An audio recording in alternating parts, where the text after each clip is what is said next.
Bonjour et bienvenue dans ce nouvel épisode de Recosic, saison 6. On va vous parler de musique que l'on va vous faire découvrir ou redécouvrir et quand je dis on c'est moi, Arnaud, et mon partenaire dans le crime. Oh, oh, oh, oh. Voilà, 3 doses d'Ororo pour être toujours plus beau et voilà. Donc comme d'habitude, chacun une grosse reco avec plein de petites recos cachées dedans et un truc en plus à la fin de l'épisode et on vous fera un récap des Grammys 2025 qui 6. viennent Ah 6 non, 5, 6. ouais, tu raison, oui. Non, 2025, oui, à Ah chaque oui, fois c'est vrai. j'hésite. C'est en début Ouais, 2026, mais et c'est moi pour aussi les et moi, je me suis 2025. planté. À la fin. Voilà, donc cette fois, on a commencé, on est bien calé, on est prêt, go de go. C'est quoi ta reco Ororo? Alors Marocco, c'est l'album Death is Nothing to Us de Fiddlehead.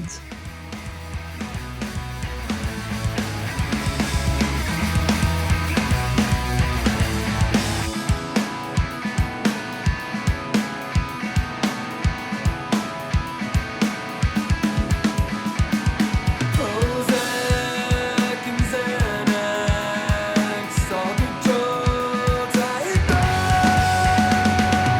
Love with the pain of the world, and how it likes to hurt, and all the times I can't get down. Donc Fiddlehead, c'est un groupe de post-hardcore qui est composé de plein de membres d'autres groupes.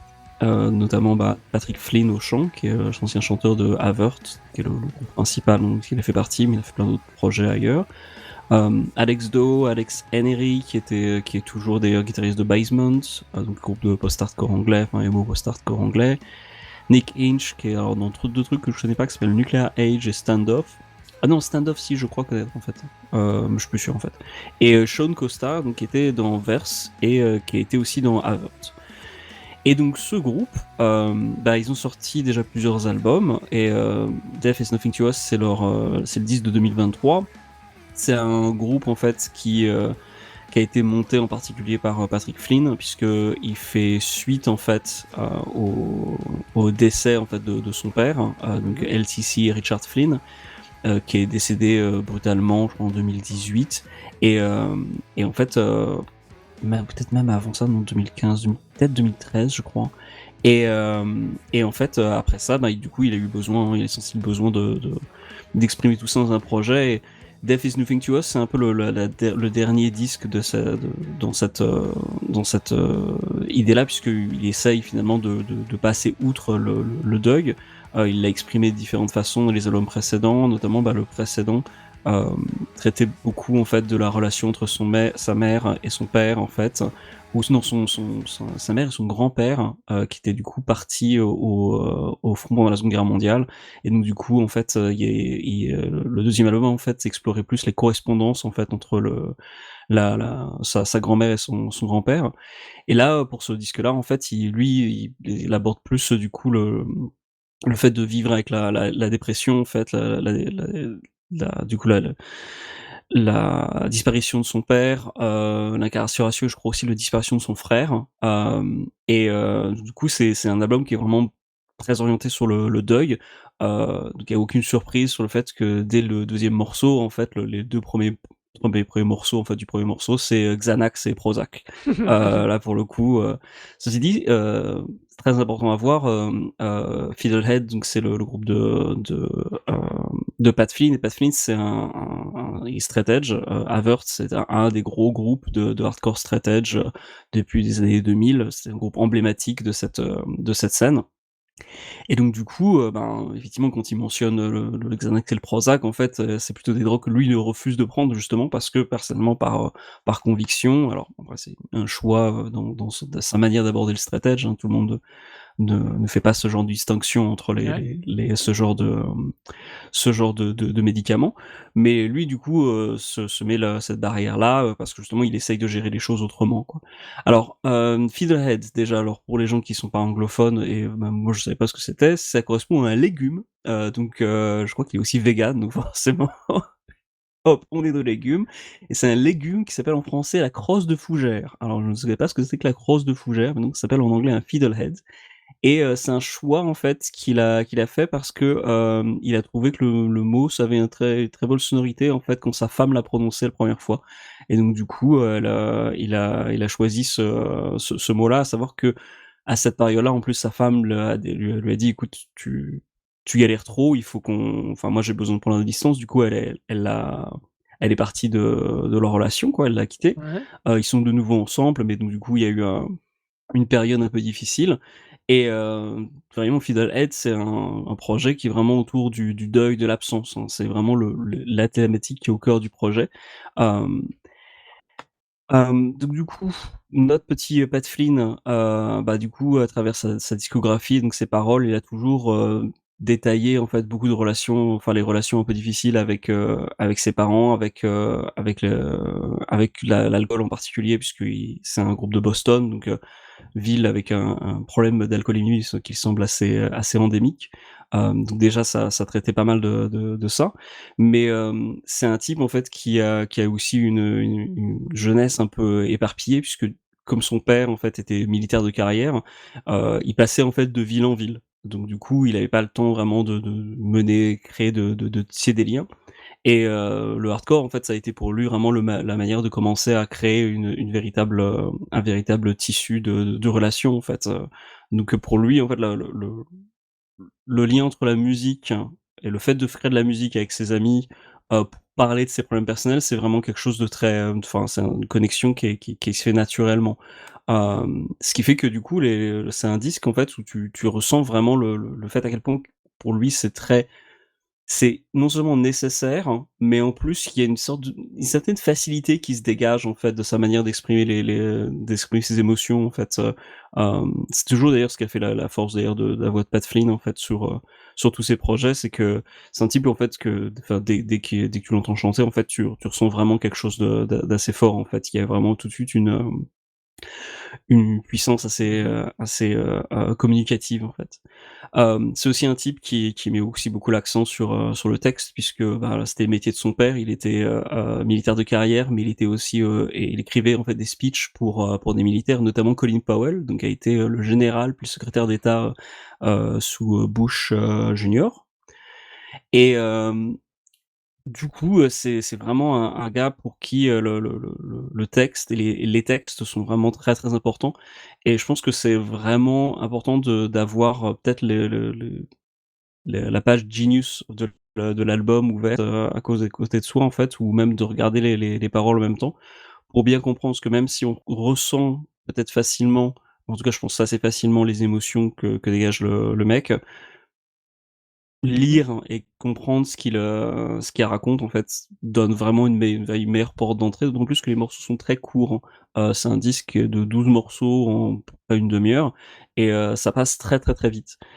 Du coup, tu vraiment plein de morceaux qui sont tout enfin moi je trouve que c'est un album parfait, vraiment tout est au même niveau, mais je pense que c'est facile de pas nécessairement voir la rupture entre chaque titre et de pas comprendre nécessairement comment tout s'imbrique quand tu pas nécessairement les textes sous les yeux ou tu comprends pas nécessairement ce qu'elle raconte. Du coup, alors, avant que je continue, du coup, qu'est-ce que toi tu as pensé du disque? Ah, alors moi j'ai bien, bien, bien, bien aimé. Je suis vraiment c'est un album qui captive très, très fort, qui captive l'attention, qui captive, l'oreille, qui flatte l'oreille. Enfin, si, si, qui flatte l'oreille dans le bon sens malgré le «style», on va dire entre guillemets. Malgré, non. Si, malgré le style, si on peut dire ça reste quand même du hardcore. J'ai été extrêmement surpris, finalement d'un tempo qui peut facilement devenir par moments, on va dire, «lent», mais je mets des gros guillemets, hein, qui va être en tout cas bien plus posé que ce qu'on pourrait avoir l'habitude dans ce style-là et je dois t'avouer que quand j'ai commencé à comprendre un peu plus facilement les paroles, j'ai été très, comment dire? Déjà, le nom de l'album, «Death is nothing to us», comment dire?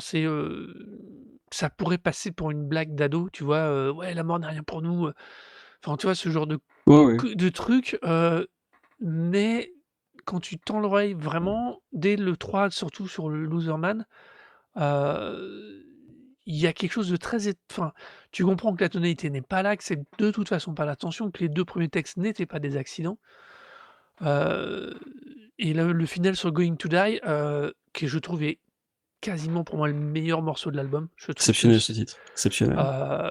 il fait une clôture, il te boucle la tête, il te boucle les oreilles, c'est incroyable.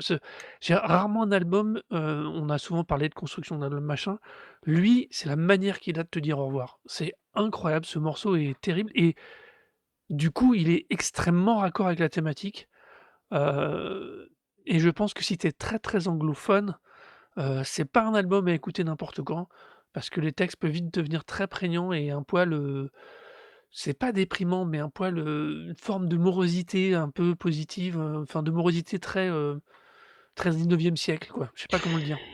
Alors, bah, justement, on va revenir un peu sur plus sur les paroles, mais en plus sur tu as Ouais, mentionné le titre. Alors, le titre, effectivement, même si tu peux comme tu l'as bien dit, ça pourrait donner l'impression que c'est quelque chose d'un peu, comment dire? du punk Frivole? californien de merde quoi, enfin tu Ouais, vois un voilà. peu d'ado, enfin Alors en réalité, alors le titre Death is Nothing to Us, en fait, c'est une référence à, ça provient en fait d'un ouvrage d'un historien qui s'appelle Stephen, Greenblatt. Alors ce qui est important aussi à mentionner d'ailleurs c'est que Pat Flynn, c'est un prof d'histoire en fait au lycée. OK.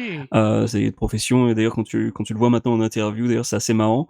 Hem, il a vraiment une gueule de prof d'histoire. Une fois qu'il a les lunettes sur le nez, Mmh tu mh. regardes sa tête avec ses cheveux blancs, tu fais genre: «Ah oui, c'est un prof d'histoire, quoi». Genre, il a vraiment une bonne tête de prof d'histoire et je pense que ses élèves doivent être vraiment, ouf de dire genre: «Putain, monsieur Flynn, il a un groupe de hardcore, c'est ouf». Hem En tout cas, pour lui, l'histoire, donc c'est l'étude de l'histoire, c'est quelque chose de très important. C'est fait partie de son background et son métier. Et donc la citation même, en fait, vient d'un poète romain qui s'appelle Lucretius et le poème en lui-même s'appelait sur la nature des choses et selon, en fait, l'historien, Stephen Greenblatt, hein, ce poème, en fait, en lui-même, traitait, la place en fait qu'avait la mort en fait dans la religion chrétienne et sur le fait que la mort était utilisée en fait comme une sorte de menace, comme quelque chose qui planait au-dessus des autres en disant genre si vous ne respectez pas les règles, bah, la mort du coup, vous aurez droit dans la vie, dans la vie après la mort, vous Mmh. devriez payer pour vos péchés. Et lui, en fait, enfin l'historien, en fait, attribue, en fait, dans ce poème, en fait, cette citation et cette, manière de désamorcer, la mort comme une menace et le fait de dire genre: «Mais la mort n'a plus n'est plus une menace pour eux. Death is nothing to us». La mort n'est plus rien pour nous. Il traitait ça, en fait, comme étant un marqueur, en fait, du début de la Renaissance. C'est-à-dire que la Renaissance pour lui était l'avènement en fait de l'explosion des idées, Ouais. parce que l'oppression de l'Église et l'oppression de la mort heu, ne planait plus en fait sur les gens et du coup, il y avait une véritable libération des esprits. Ce qui en soi, dans l'interview, justement, Pat Flynn, il est en mode genre: «Bah, je suis pas forcément totalement d'accord avec cette interprétation, c'est peut-être un peu exagéré». Mais en tout cas, il a vraiment accroché à cette expression puisque du coup, et comme tu le mentionnes d'ailleurs très bien, le fait de vouloir passer, outre le deuil et particulièrement dans le dernier morceau, donc qui s'appelle du coup tu l'as nommé, je me souviens Going plus to du coup die. Going to Die en fait, le dernier morceau en fait finit par les paroles «See you on the other side», donc on se verra de l'autre L'autre côté, côté. Mmh. puisqu'en fait le morceau traite, explicitement du fait de dire genre, «Oui, j'ai envie de mourir, mais en fait je ne veux pas mourir» et donc du coup, je dis au revoir, aux autres et je leur dis: «On se reverra plus tard», parce que justement je leur dis: «Ce n'est qu'un au revoir» et je sais que je les retrouverai plus tard, mais moi pour l'instant je vais pas mourir. Et donc du coup, il y a c'est vraiment cette volonté de passer outre, en fait, la dépression, de passer outre le désir de mort et de passer outre le deuil, en fait, et en soi, effectivement, tu as tout à fait raison, le dernier morceau clôture très bien l'album parce que justement, il y a véritablement un déroulé de Jusqu'à lui. comment il se ressent au fur et à mesure Mmh. et pour finalement aboutir en plus aux 2 derniers morceaux, 15 to Infinity et Going to Die. Alors 15 to Infinity en plus qui exprime aussi, une sorte de comment dire? De regard, calme, plus posé avec la mort, puisque en fait, il ex ce le texte, en fait, parle du fait que, qu'il aime sa femme et qu'il veut, en fait, c'est vrai qu'il aspire à mourir à côté d'elle, mais s'il pense il veut pouvoir vieillir avec elle et pouvoir, mourir à ses côtés Ouais. et en soi, enfin, c'est un sentiment donc qui montre, bah, qui peut être un peu une sorte d'amour peut-être un peu morbide, mais en soi qui qualifie bien le fait, genre, non, j'ai pas envie de mourir maintenant. Je veux continuer à vivre parce que j'ai plein de choses. J'ai encore beaucoup de choses à profiter. J'ai encore beaucoup de choses à vivre. Et, euh, et en soi, l'album pour moi effectivement est enfin, vraiment sublime parce que il Ouais. s'adresse à plein de choses. En plus, j'ai eu un passage dépressionnaire, donc personnellement, tout le genre de texte qui exprime très bien ce genre de sentiments, forcément, ça me touche beaucoup plus.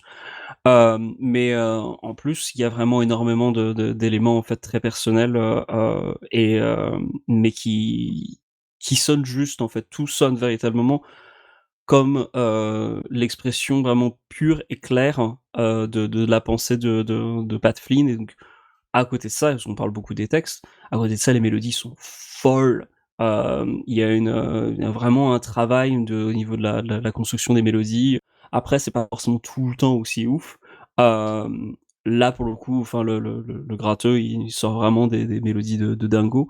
C'est un disque, quand j'ai regardé un peu les interviews, le groupe cite beaucoup, des groupes comme, Guided by Voice et Sebado.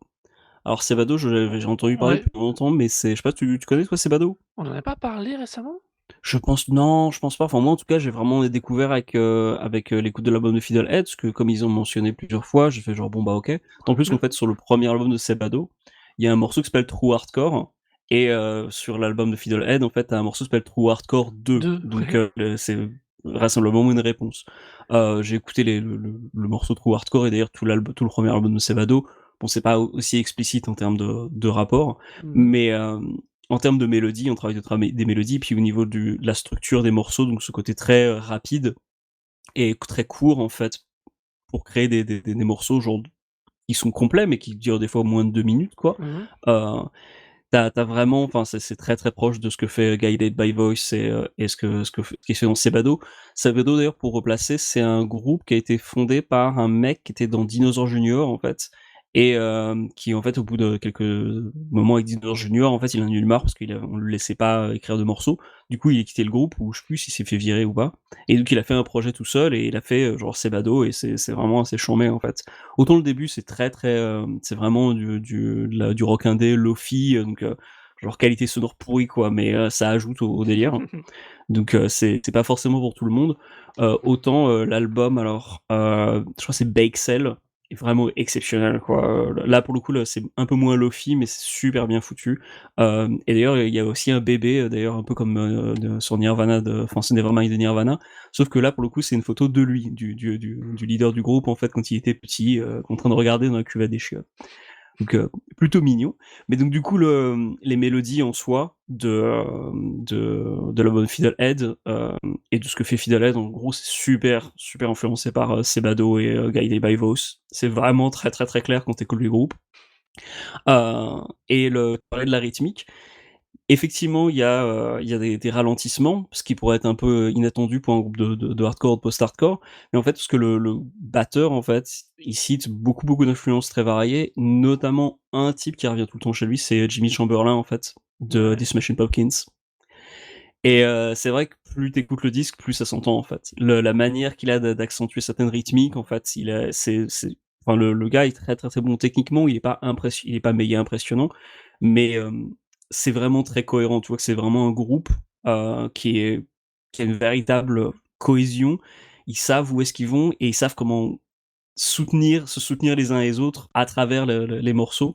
Tu sens dire pourquoi, ce projet en fait, est aussi, peut aussi se permettre d'être aussi sincère et aussi, clair, dans son propos. C'est parce qu'effectivement c'est une bande de potes en fait et donc du coup, ben, quand tu es bien entouré, tu es capable de pouvoir, exprimer ce que tu as envie d'exprimer et là, pour le coup, ça se ressent en tous les aspects des morceaux. Ils sont tous extrêmement bien ils sont très concis, mais ils sont tous extrêmement bien construits pour faire en sorte que tout se soutienne en fait, que chaque petite mélodie, tout ça s'imbrique bien et qu'on appuie là où il faut et on ralentit au bon moment et il y a vraiment tout le temps une qualité d'écriture, assez dingo. Ouais. Hem, donc coup, qu'est-ce que je peux raconter de plus dessus? Bah, écoute, moi, il y a plusieurs trucs qui m'ont beaucoup marqué, notamment, bah, je parlais du fait que c'est un disque de post-hardcore, de hardcore.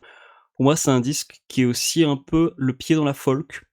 Il y a un moment, en fait, dans une interview, le Pat Flynn donc parlait de ce qu'écoutait son père, en fait, et il mentionne Woody Guthrie et je me suis vraiment fait la remarque que, pour moi, en fait, Fiddlehead, oui, c'est très influencé par, Guided by Voice et par Sebado, mais en fait, quand t'écoutes Sebado ou Guided by Voice, tu sens aussi le côté un peu Dylan-esque, quoi. Tu vois les mecs qui viennent de la folk et Ouais. qui font des morceaux super courts, qui expriment juste un truc très très très clair et puis qui passent à autre chose, tu vois.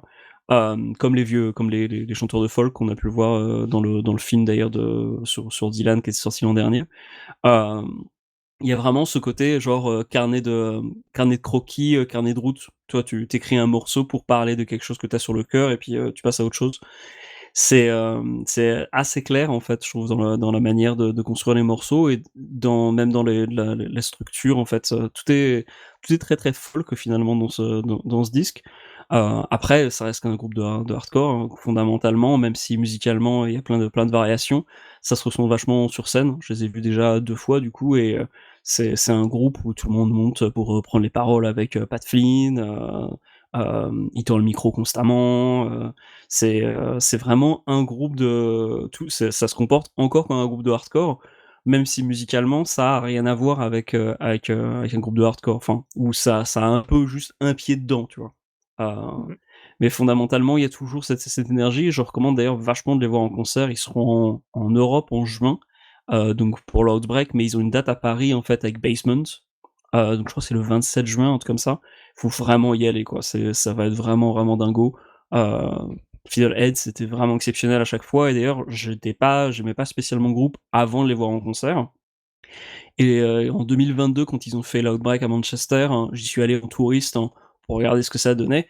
Et d'entendre les morceaux en live, ça m'a tout de suite mis rendu compte à quel point c'était mortel. En fait. J'étais vraiment genre, ah merde, non, en fait, ça défonce.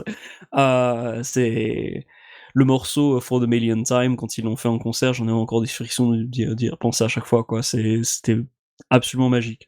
Donc depuis, voilà, c'est vraiment un groupe que j'aime beaucoup, mais particulièrement ce disque-là. Quoi. Le reste m'a pas encore totalement touché, mais en live en revanche, c'est vraiment toujours de la folie. Et donc du coup, tu retrouves un petit peu ce côté quand même entre guillemets hardcore, puisqu'il y a quand même pas mal de guests, notamment pas mal de backing vocals. Ouais. Il y a plusieurs morceaux en fait où t'as cet usage en fait du chant en fait et d'avoir plusieurs voix derrière et même si c'est jamais de la même façon que dans un disque de Madball tu vois pour caricaturer t'as toujours quand même cette manière d'ajouter en fait un chœur une sorte de chœur derrière qui du coup ancre bien le disque entre la folk le hardcore le post-hardcore dans un tout très cohérent en fait sans jamais que t'aies l'impression d'être en décalage en fait. Euh, donc il y a notamment d'ailleurs Justice de Trapped Under Ice et de Angel Dust d'ailleurs sur un morceau. Donc je me souviens plus lequel c'est d'ailleurs malheureusement. Heu, Mais c'est vraiment un très très très très beau. Enfin l'usage de la voix et la manière l'usage des guests est vraiment extrêmement bien pensé. ouais, ouais, je rebondis, tu as tu as utilisé un moment le mot morbide, je trouve que justement c'est enfin, sans le disant en justement en disant: «Ça n'est pas morbide», c'est exactement ça. Il y a une façon de dire et du coup d'utiliser et de construire la sonorité de l'album qui évoque à la fois une forme de comme dit, de romantisme dark, je sais pas, j'arrive pas à mettre de mots exacts dessus, mais vraiment une ambiance certes sombre, mais pas, étouffante, pas, catastrophique, Bah, ce qu'il m faut préciser, alors les gens mais il qui y a qui une écouteront forme l'épisode, de ouais, les gens qui écouteront l'épisode le verront bien, mais la pochette en elle-même, c'est des jeunes en fait accrochés à un arbre. En fait, c'est une peinture de personnes accrochées à un arbre. C'est une peinture extrêmement lumineuse, ouais, avec un jaune extrêmement prononcé. En soi, enfin, je trouve le ton est déjà donné en fait sur la pochette, même si les paroles, comme tu dis, peuvent être perçues comme étant sombres. En soi, il y a quand même une véritable une énergie positive en fait qui se ouais. dégage de la pochette en elle-même quoi. Elle est au sens strict, elle est solaire, cette pochette, ça Tout peut à être fait, ouais. des groupes de jeunes qui jouent dans un arbre simplement, quoi. Ouais. Hem et c'est toute cette, c'est comme il y a vraiment, vraiment, il y a un travail, comme tu disais, sur la voix d'accompagnement et comme dit et qui accompagne cet effet de comme dit, par rapport au style attendu parce que le 1er The Death Life, démarre, tu sais que tu es dans du hardcore, mais il y a à partir de ce moment-là, ça a constamment joué avec la limite, on va dire, du style, avec le limite de ce que tu vas attendre et comme tu dis, par moments, ce côté-là justement pousse, enfin tend, tu as l'impression que c'est matinée de folk. Il y a c'est vraiment c'est alors, c'est pas l'album que je réécouterai, souvent, mais je sais que, si je le vois, si je suis d'humeur, ouais, je vais le mettre sans aucun souci cet album. C'est pas un album que je alors c'est un album que j'ai beaucoup réécouté ces derniers temps, mais à chaque fois que je l'écoutais, en fait, je pouvais pas faire autre chose que l'écouter, en fait. Oui, Donc c'est effectivement, c'est pas le genre de disque que tu peux mettre constamment, en fait. tu vois, je Enfin, le on s'en sauf a pour se soutenir. oui, c'est pas faux. Ouais, ce matin, on a rééchangé, oui, vous savez l'envers du décor, nous enregistrons le soir. Ce matin, je dit: «Je me refaisais une réécoute», tant que j'étais, à d en train de faire quelque chose qui était pas, intellectuellement prenant, c'était pas gênant. Je pouvais quand même profiter de la musique, mais à partir du moment où j'ai dû engager une partie de mon cerveau sur autre chose, je l'ai arrêté. Je voulais pas ne pas l'entendre, correctement, ne pas en profiter correctement et c'est en ça que je dis: «C'est vraiment un album que quand je vais retomber dessus, je vais l'écouter». Je vais pas juste le mettre en faisant autre chose, avec tout le plaisir que je peux avoir à faire ça, écouter de la musique en même temps que je fais autre chose, mais lui, ça va être l'album que je vais vouloir écouter. Ouais, ben, pareil. Alors, je voulais d'ailleurs revenir sur certaines paroles, parce qu'il y a des trucs, ben, peut-être un peu trop personnels. Je sais pas si, on pourra compter au montage si ça devient un peu trop. Mais, personnellement, enfin, il y a certaines images, en fait, dans les paroles qui me parlent énormément et qui font que, du coup, j'ai beaucoup, enfin, je voulais recommander ce disque aussi parce que, hem bah, même s'il parle pas exactement, enfin, il parle du deuil d'une manière assez quand même assez générale, il y a quand même des trucs assez pointés, en fait, dans le disque et notamment, en fait, sur le morceau Soul Boy, en fait, où il y a une ligne de texte qui m'a particulièrement touché, où il parle de «broken records of family trees». Oui, Donc les enregistrements brisés, en fait, des arbres généalogiques ouais, et en soi, enfin personnellement, mes 2 parents en fait, mon père est décédé, d'une maladie, de neurodégénérative, la maladie du cours de Lévy et ma mère souffre de la maladie de l'Alzheimer.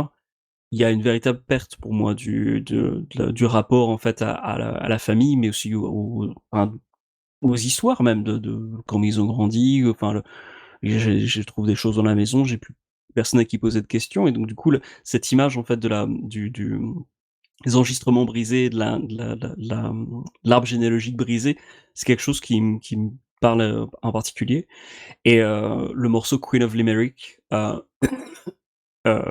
évoque aussi le fait de enfin des visites en fait régulières aux hôpitaux. Alors pour le coup, c'est quelque chose qui mmh, parle malheureusement à beaucoup de monde ouais, hem, et donc du coup, pardon, je reprends parce que j'étais en train de boire vas-y, un vas-y. coup d'eau. Hem Et donc le morceau, Queen of Limerick en fait, lui parle, de manière générale donc, des visites en hôpitaux, donc quelque chose qui peut en revanche parler à beaucoup plus de monde. Mais le fait du coup de devoir continuer à sourire en fait. Donc, Ouais, le morceau utilise d'ailleurs la répétition du mot, sourire en fait, sourire et la visite dans les hôpitaux psychiatriques, tout va bien, et «Regardez-moi, regardez-moi» jusqu'à ce qu'à la fin il dit, genre: «Je suis en train de m'enflammer». Et c'est aussi un ressenti enfin moi quelque chose que je ressentais vraiment quand je visite ma mère en fait. C'est vraiment le sentiment du coup de se dire genre, bah, tu dois donner une apparence, stable, alors que globalement, ben, non. C'est on te demande d'être stable parce que tu t'es face à quelqu'un qui de toute façon ne pourrait pas le comprendre et aussi, bah, d'autres patients et tout, d'autres personnes, d'autres familles aussi. Mais, en fait, on est tous en train de s'effondrer, quoi. Et c'est vraiment un disque qui, pour moi, enfin, me parle énormément parce enfin, Pat Flynn, dans ce disque, a vraiment réussi à mettre, des mots sur plein de choses, que je ressens pas nécessairement, que je vois pas nécessairement exprimées dans d'autres disques. C'est clairement un disque enfin, de hardcore, de punk hardcore, de post-hardcore, écrit par des mecs qui ont, plus de 40 ans, 50 ans, tu vois? ouais, L'expérience est pas la même, la vie n'est pas la même, la perspective n'est plus la même, mais l'énergie et je veux dire l'émotion et les musiques est la même en revanche et c'est ça que je trouve qui est absolument magique aussi avec ce disque, c'est que C'est le genre de disque qui te montre que genre, oui, non, effectivement, ce genre de musique, oui, c'est fait par des jeunes et il y a plein de jeunes qui écoutent ça, mais c'est pas juste une musique de jeunes, c'est une musique à laquelle tu peux vivre, tu peux grandir et tu peux vieillir avec et l'émotion sera toujours la même et les sujets que dont tu as envie de parler pourront toujours t'exprimer par, hem, ce dans le comment dire? Ce canevas, en fait Ouais. et en soi, le disque est vraiment enfin, tellement de une dimension vraiment tellement, tellement, enfin, il y a tellement plein de dimensions différentes, bah, enfin, je le recommande énormément parce que c'est vraiment un disque non seulement touchant, mais en plus brillant dans sa construction et qui s'adresse à vraiment à un public extrêmement large, pour le coup.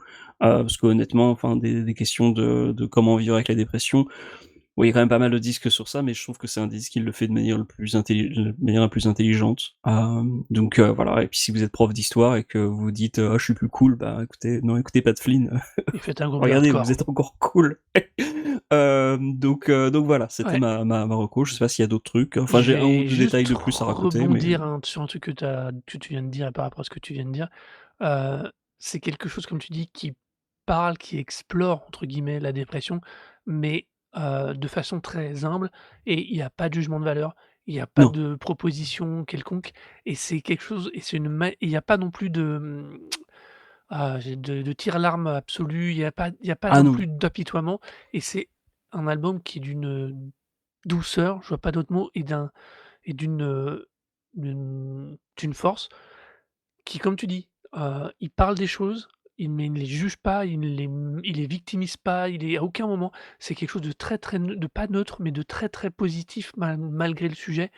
Positif, c'est pas non peut-être le mot juste, c'est vraiment, enfin, c'est comme tu C'est un dis, disque, ça peut il y faire a du beaucoup bien, de c'est quelque chose d'une façon d'aborder les choses qui est très intéressante. c'est un disque qui a beaucoup d'espoir, en fait. C'est un disque porteur Ouais, d'espoir, je trouve. c'est Entre le ça que je côté mets dans le positif, ouais. funèbre, en fait, tu restes quand même toujours avec cette image, bah, de Ouais. la couverture, encore une fois, hein, juste extrêmement lumineuse, vraiment, enfin c'est le soleil qui t'asperge et en même temps tu face à la réalité du quotidien et de la réalité de la dépression et en même temps, c'est toujours passer outre et pouvoir, triompher, quoi. Donc c'est vraiment un disque sublime sur ça. Je parlais aussi de Sebado, mais en fait, il y a aussi une autre petite référence d'ailleurs que je vais mentionner juste parce que ça m'a tiqué l'oreille. Ouais. Je sais pas si tu remarqué en fait, sur le morceau Queen of Limerick, il y a un passage en fait où, alors c'est les paroles c'est, «Look at me, I am on fire» et en fait, la manière dont il chante, en fait, c'est exactement comme, Cobain sur, Smells Like Teen Spirit. Ouais, Si tu écoutes le morceau, que c'est la pas ligne faux, la j'ai ligne pas fait mélodique, c'est gaffe. exactement comme Smells Like Teen Spirit. C'est pas forcément volontaire, hein, je pense, mais je pense que c'est l'union de la mélodie et juste des paroles. À chaque fois que je l'écoute, je me suis fait la réflexion de dire genre: «Putain, mais en fait, ouais, c'est Nirvana». Ce qui, en soi, est tout à fait cohérent aussi avec, enfin, le genre de référence. Mais justement, c'est pas un disque, c'est ça reste un disque de rock indé, qui était pas vraiment qui était le truc qui était en dehors de la vague grunge à la même époque. Ouais. C'était les trucs qui étaient pas nécessairement misérabilistes ou en tout cas, vraiment dépression à donf, mais qui exprimaient les choses de manière très différente. Encore une fois, hein, s'il y a une reco cachée à mettre dans ce disque, c'est aussi d'écouter, du coup, l'album, Bexel de Sebado. Honnêtement, j'ai fait qu'une écoute pour le moment, mais j'étais genre: «Ah ouais, ça se défonce». Je sais pas pourquoi, j'ai dû en entendre parler au début des années 2000, je crois que je connaissais quelqu'un à la fac qui connaissait des mondes qui étaient fans et qui m'en avait parlé parce qu'il était allé le voir en concert, enfin bref, c'était toute une histoire et j'avais jamais écouté et en fait, là, j'ai enfin, pu fait tourner les disques de Sebado et j'étais genre: «Putain, mais en fait, ouais, ça défonce». Ça descend, c'est un petit côté Dinosaur Junior, tu vois que le mec, il était dans Dinosaur Junior, Mmh mh.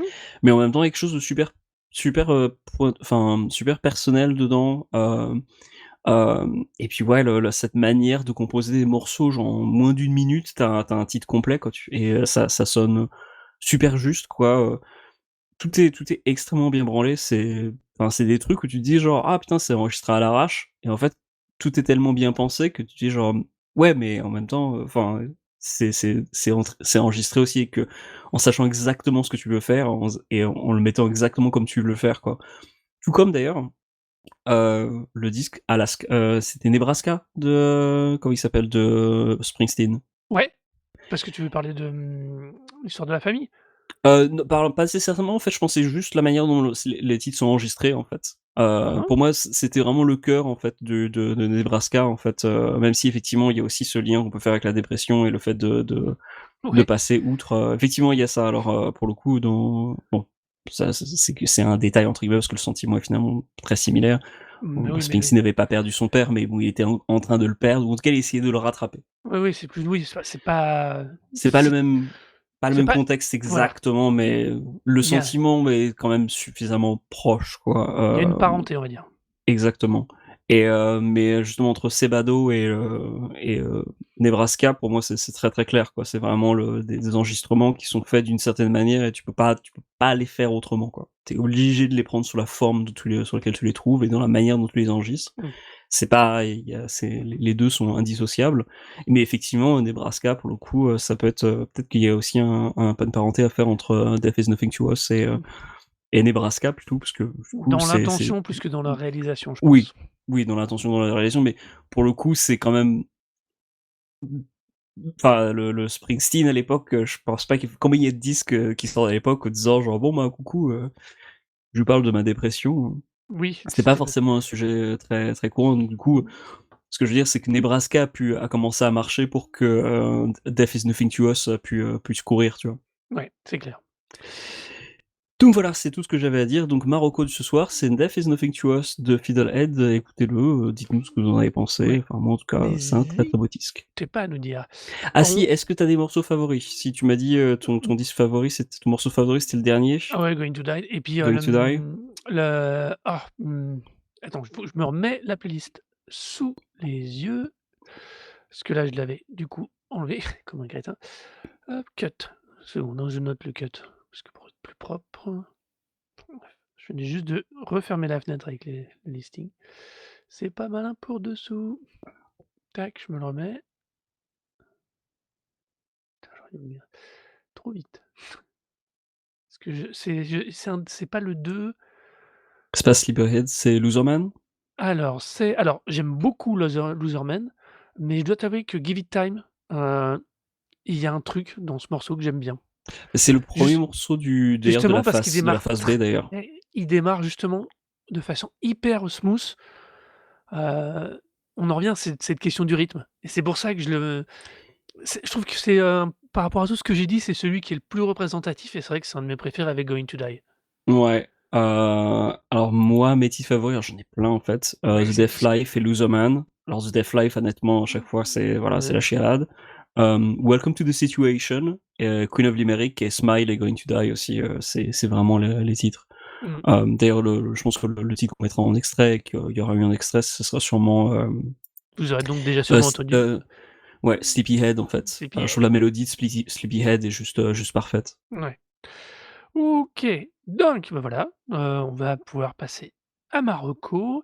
Alors on va partir quand même dans une autre direction, quelque chose, fondamentalement d'un poil plus, on va pas dire léger, mais de plus, simple, pour être poli. Marocco à moi, c'est l'album This Is Why de Paramore.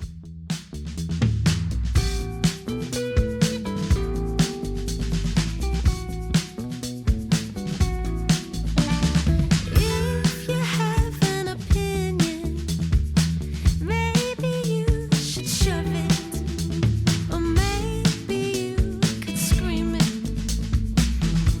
Might be best to keep it to yourself.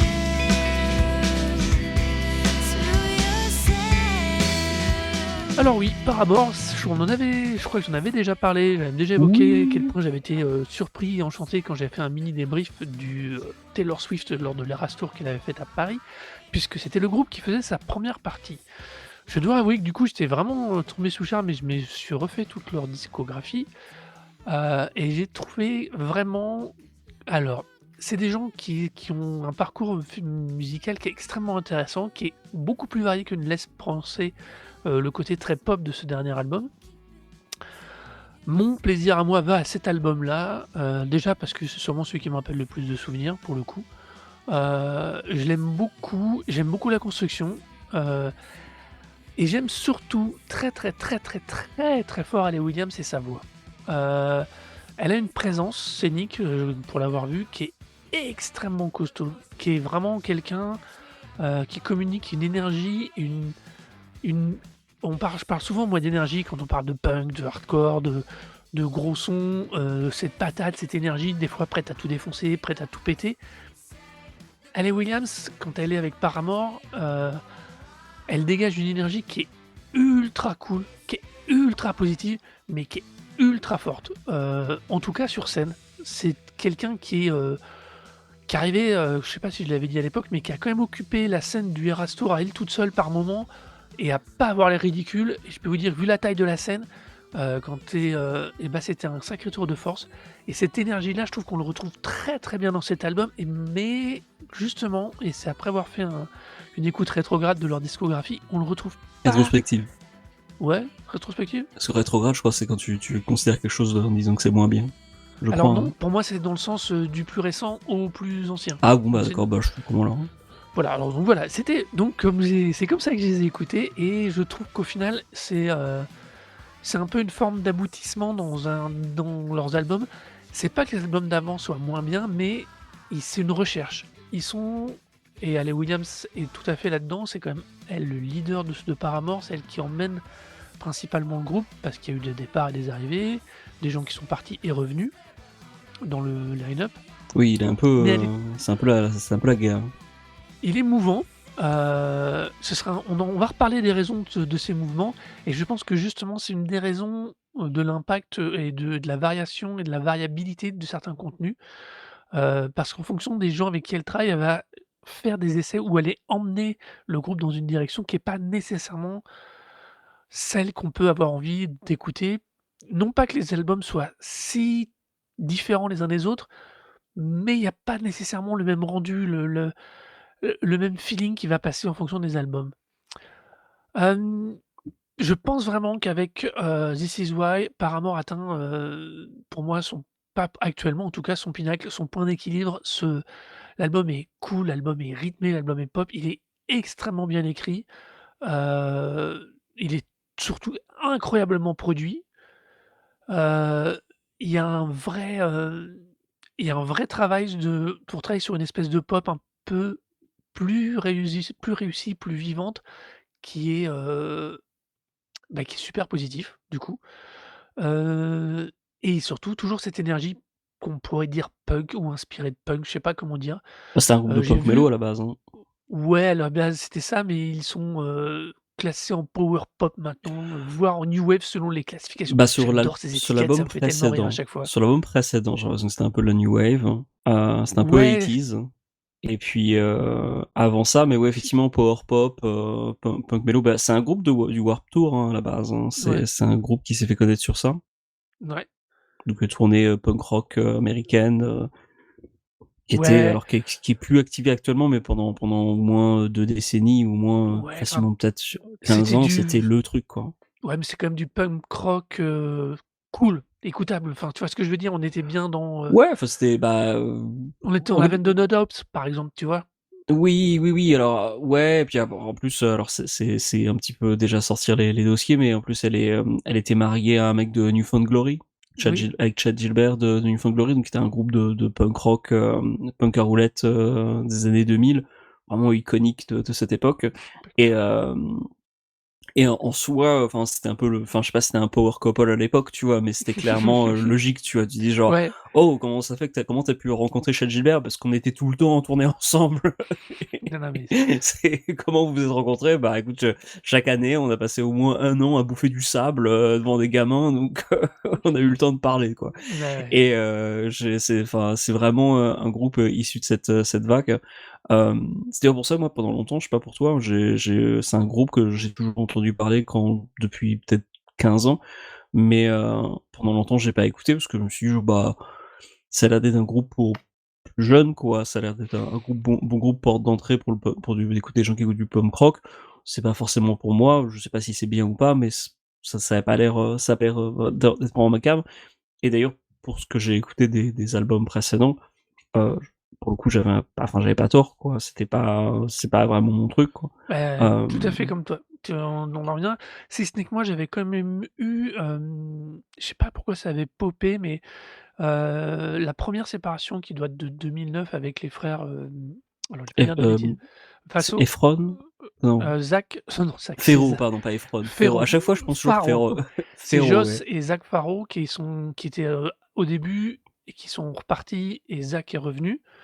Heu, il faut quand même savoir que c'est un groupe qui s'est longtemps défini comme étant un groupe de punk rock chrétien.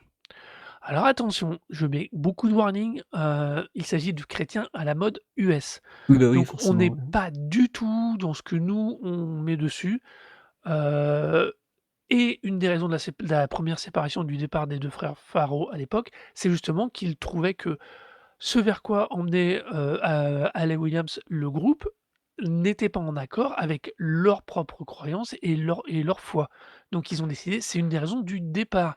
Le fait que Zach Faro soit revenu indique aussi qu'il y a un positionnement ou à défaut, heu, comme il le dit lui-même, il était arrivé à un point dans ses de réflexion par rapport à sa propre foi qui lui permettait de retravailler avec Paramore. Vu l'époque où il réapparaît dans Paramore, je pense aussi qu'il a senti un poil le succès venir et que comme il ne faisait rien, enfin rien de très pertinent, de l'autre côté, les 2 frères, je pense qu'il a eu lui l'intelligence de se dire: «Faut pas gâcher». Ouais, Hem, après c'est alors quand même, sans vouloir trop, enfin, c'est peut-être que j'imagine les choses, mais je pense quand même que quand tu tapes dans le rock chrétien, en fait, tu peux tourner facilement dans certains réseaux, en fait, qui nous intéressent pas, oui, mais en oui. fait, qui fait que tu vas gagner quand même des sous, en fait. Donc, je pense que, il y avait pas trop à s'inquiéter. Les mecs, Alors, ils pouvaient s'en sortir quand même s'ils je restaient je suis dans la d'accord avec toi, dimension catho, en fait. mais je pense que c'était justement pas qu'une question de sous, il y avait aussi une question justement d'un certain angle. Heu, je précise b pourquoi je précise l'histoire du chrétien? Parce que Hayley Williams, malgré tout, est LGBT, est un défend la cause transphobe, contre les transphobes, je veux dire.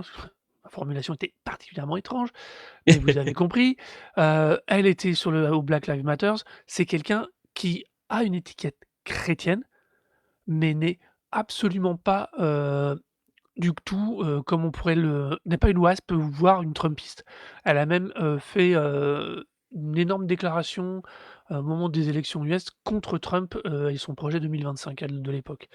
Donc on est c'est pas c'est important dans l'identité du groupe de le savoir, mais ça n'est pas ça, enfin, faut pas que ça soit un frein par défaut et c'est vrai que pour moi, vu que j'avais eu ce premier écho, par défaut, j'étais un peu sur le reculoir. C'est vrai que quand je les avais revus sur scène, j'avais absolument pas refait le lien et c'est en repréparant l'émission que je me fais: «Mais oui, je me souviens» et j'ai retrouvé l'article du coup avec l'histoire du départ des 2 frères Faro. D'accord, alors ça explique sûrement un peu les tractations, en fait, autour parce que, moi, du coup, je me suis parcouru la page Wikipédia du groupe, je me suis un peu documenté sur ça et j'avais pas vu que c'était un groupe catho, mais en fait, ça explique sûrement beaucoup plus le problème qu'il y a autour du groupe parce qu'effectivement, j'imagine que les mecs, ils étaient, en mode genre: «Oui, nous, on est plus catho que vous et on n'est pas OK avec la direction du groupe». Ouais. Mais j'ai l'impression qu'il y a un gros problème aussi, aux origines du groupe, c'est que à la base, Hayley Williams devait être signée sur donc une major et elle faisait partie déjà de Paramore et et les labels étaient enfin un label était intéressé de la signer, mais disait genre: «Ah moi nous on n'est pas intéressés par ton groupe en fait» Non, non, et c'est elle qui a fait genre: «Non mais moi je veux pas être signée sur mon groupe», mais en revanche ce qui la solution qui a été trouvée, qui était pas une solution d'ailleurs, ça a été de signer, elle, sur un deal sur la major. En fait, le reste du groupe était, signé sur un indé, qui était mmh, lié à la major, qui s'appelle, Fueled by Ramen. Donc tu avais, Hayley Williams sur Atlantic, qui est une ouais. grosse major, et Fueled by Ramen qui est en fait une sous-branche en fait de Atlantic. Et visiblement, en fait, tous les problèmes du groupe viennent de ce problème-là. C'est que plein de gens, en fait, sont partis du groupe au fur et à mesure parce qu'ils étaient en mode genre: «Oui, mais en fait, Hayley Williams, on c'est elle qui est au centre de tout, on elle a droit à un deal différent, par rapport aux autres» et enfin, j'ai l'impression qu'elle, en revanche, elle a jamais voulu, enfin, vraisemblablement, se mettre dans cette situation-là, en fait. On lui a fus forcé la main en disant genre: «Non, mais on veut te signer sur ça, les autres, on les signe sur autre chose». Mais donc du coup, ils l'ont sabordé presque pratiquement sa carrière, puisque enfin Paramore a vraiment, j'ai l'impression, enfin, Je pense que s dû survivre à cause de ça. Et je me demande maintenant, quand tu mentionnes le fait qu'il y avait la dimension Kato, si en fait, parce qu'ils ont commencé en 2005, je crois. ouais, Le premier album c'est 2005. J'ai regardé la sortie de comment elle s'appelle déjà? De tu sais Skater Boy, tu vois le Avril Lavigne. oui, OK. Et je me suis maintenant que tu dis que c'est Kato, je me dis genre: «Ah mais en fait, les mecs en fait, ils voulaient une Avril Lavigne Kato en Et fait». mais alors, j'avais pas fait le lien, mais je pense, oui, que ça fait partie de ces, choses, heu Parce qu'elle chante méga bien quoi, il y a pas à les chier quoi, Williams elle est est une super extrêmement talentueuse quoi. c'est une Et chanteuse incroyable. je pense que il y avait cet angle marketing déjà du fait que, ben, sûrement elle était, voilà, fringuée un peu punk rock et tout, donc ils ont dû voir en disant genre: «Ah putain tu chantes bien, en plus t'as tout le côté authentique, Ah oui, rock, voilà, donc c'est parfait pour, du coup, rajouter, du coup, une nana dans le créneau Avril Lavigne». Mais parallèlement à ça, en plus, s'il y avait l'argument genre: «Et en plus elle est catholique», genre, ouais, ouais, aux non mais États-Unis c'est bon quoi, il y a tu resteras au sud des États-Unis, mais tu vas enchaîner les tournées dans des patelins où tout le monde tout enfin il y a aussi un truc, hein, c'est une dimension vachement importante à prendre pour, qui est pas forcément, qui peut paraître étrange d'ici. d'un point de vue européen, c'est que les artistes estampillés catho, dans certaines familles, c'est un gage de qualité. C'est-à-dire que les parents votent OK pour que tu écoutes ça. Il y a des labels de metal hardcore chrétiens et maintenant c'est un peu moins populaire, mais il y a pendant les années début des années 2000, il y avait des groupes qui étaient assez OK en fait, en metal hardcore chrétien, bah, Zao, ça a été estampillé sur ça, mais Norma Jean ou Living Sacrifice, des trucs comme ça. Alors Living Sacrifice c'est plus du thrash, mais tous ces machins-là chrétiens, ça pouvait du coup être vendu à des gamins qui disaient genre: «Bon bah, maman, je veux écouter un disque de métal». Fait genre: «Oh OK, mais alors on va aller dans ce rayon-là». Mmh. Parce qu'au moins ce rayon-là, on sait que c'est pas de la musique du diable.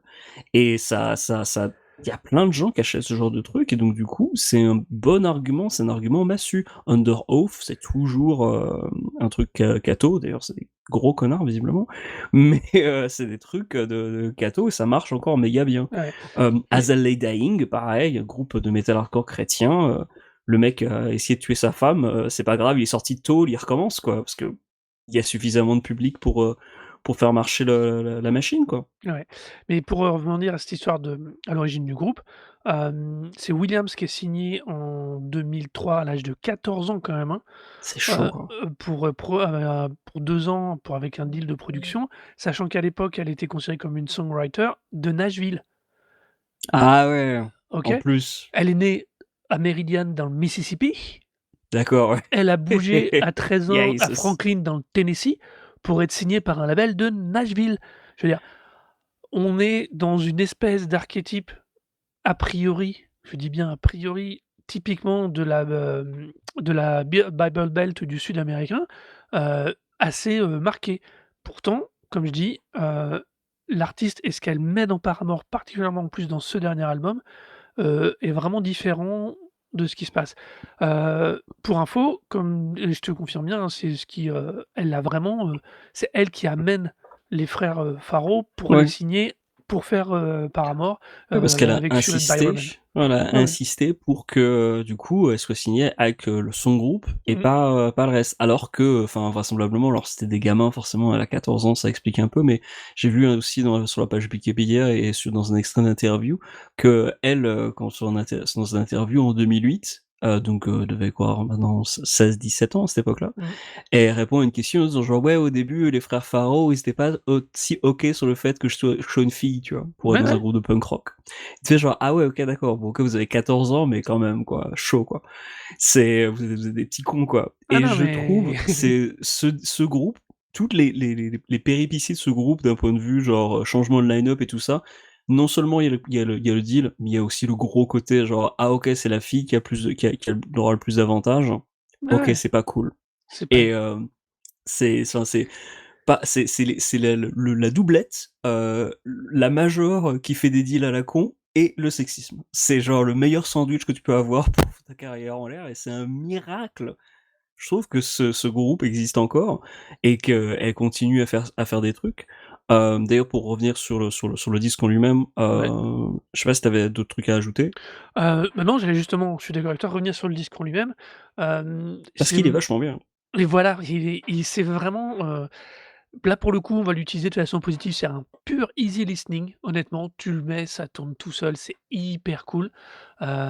C'est punchy en diable, C'est un peu plus sombre quand même que le reste de la discographie de Paramore, je trouve. ouais, mais justement, moi, je trouve que ça colle de ouf, quoi. Elle rajoute cette petite ton, elle abaisse, je sais pas si tu as fait attention par rapport surtout à l'album d'avant, elle a légèrement redescendu sa voix, ce qui lui permet de travailler un grain un peu plus rauque et il y a, Running Out of Time, il est mortel ce morceau avec cette voix-là, par exemple.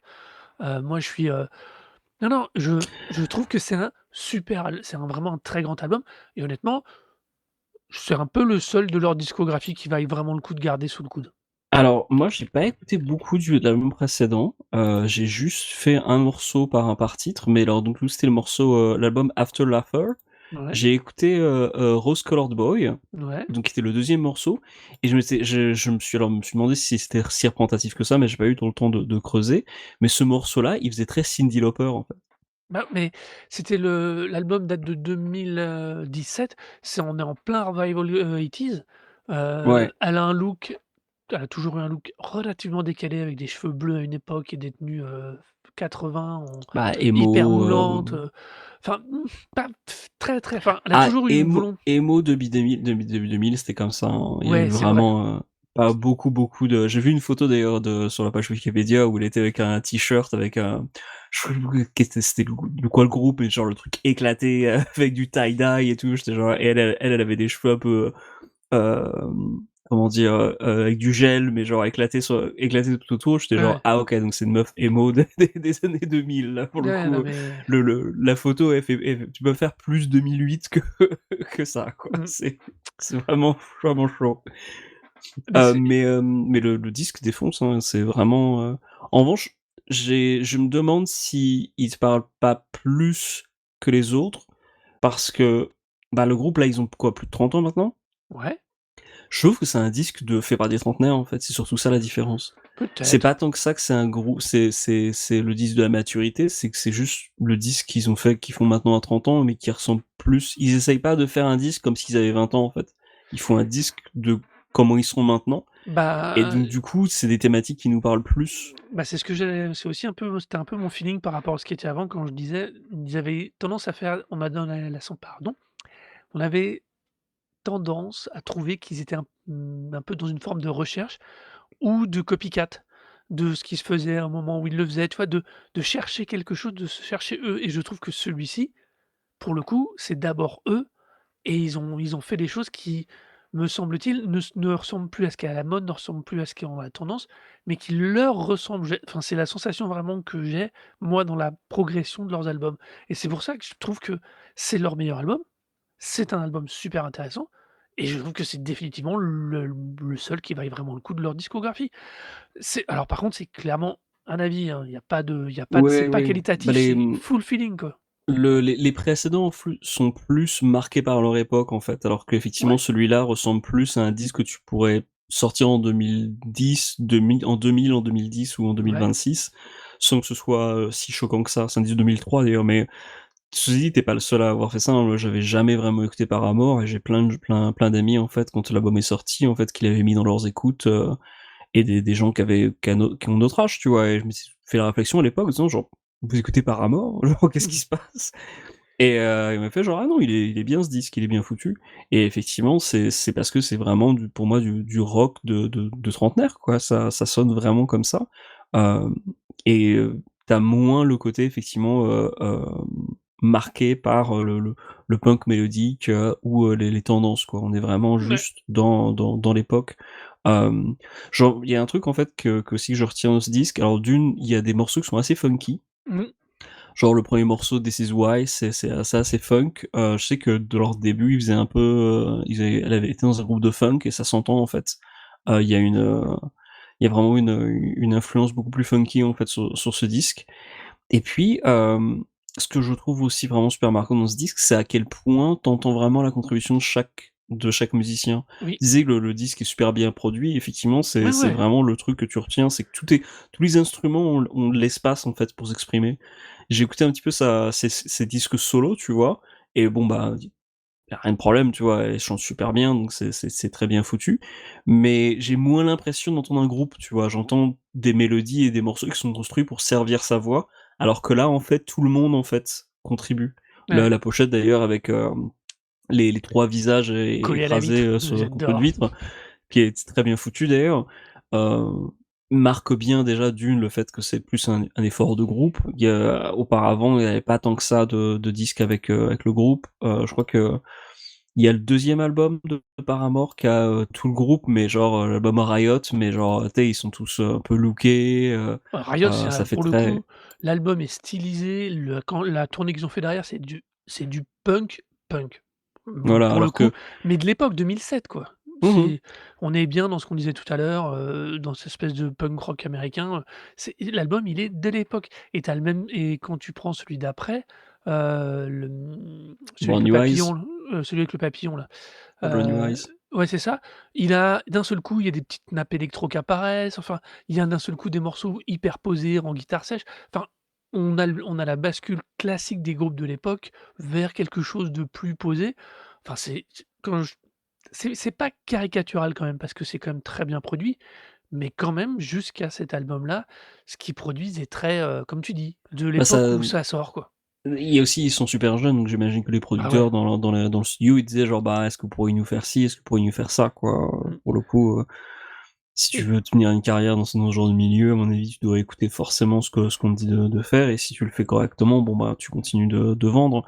Là, effectivement, ça sonne plus comme un disque effectivement écrit par des gens qui peuvent répondre aux producteurs en disant genre: «Bah, non, non, non, on va faire ça parce que ça nous correspond plus», et puis, bah, voilà, ils sont plus âgés, hein. J'imagine qu'aussi le batteur, il est revenu dans le groupe parce que justement, on lui a dit genre: «Bah, écoute mec, tu peux» on va dire on leur dira qu'on a envie de faire ce qu'on veut, et puis, on en a marre, quoi, et puis, bah, ils ont démarré à 6 aussi, hein.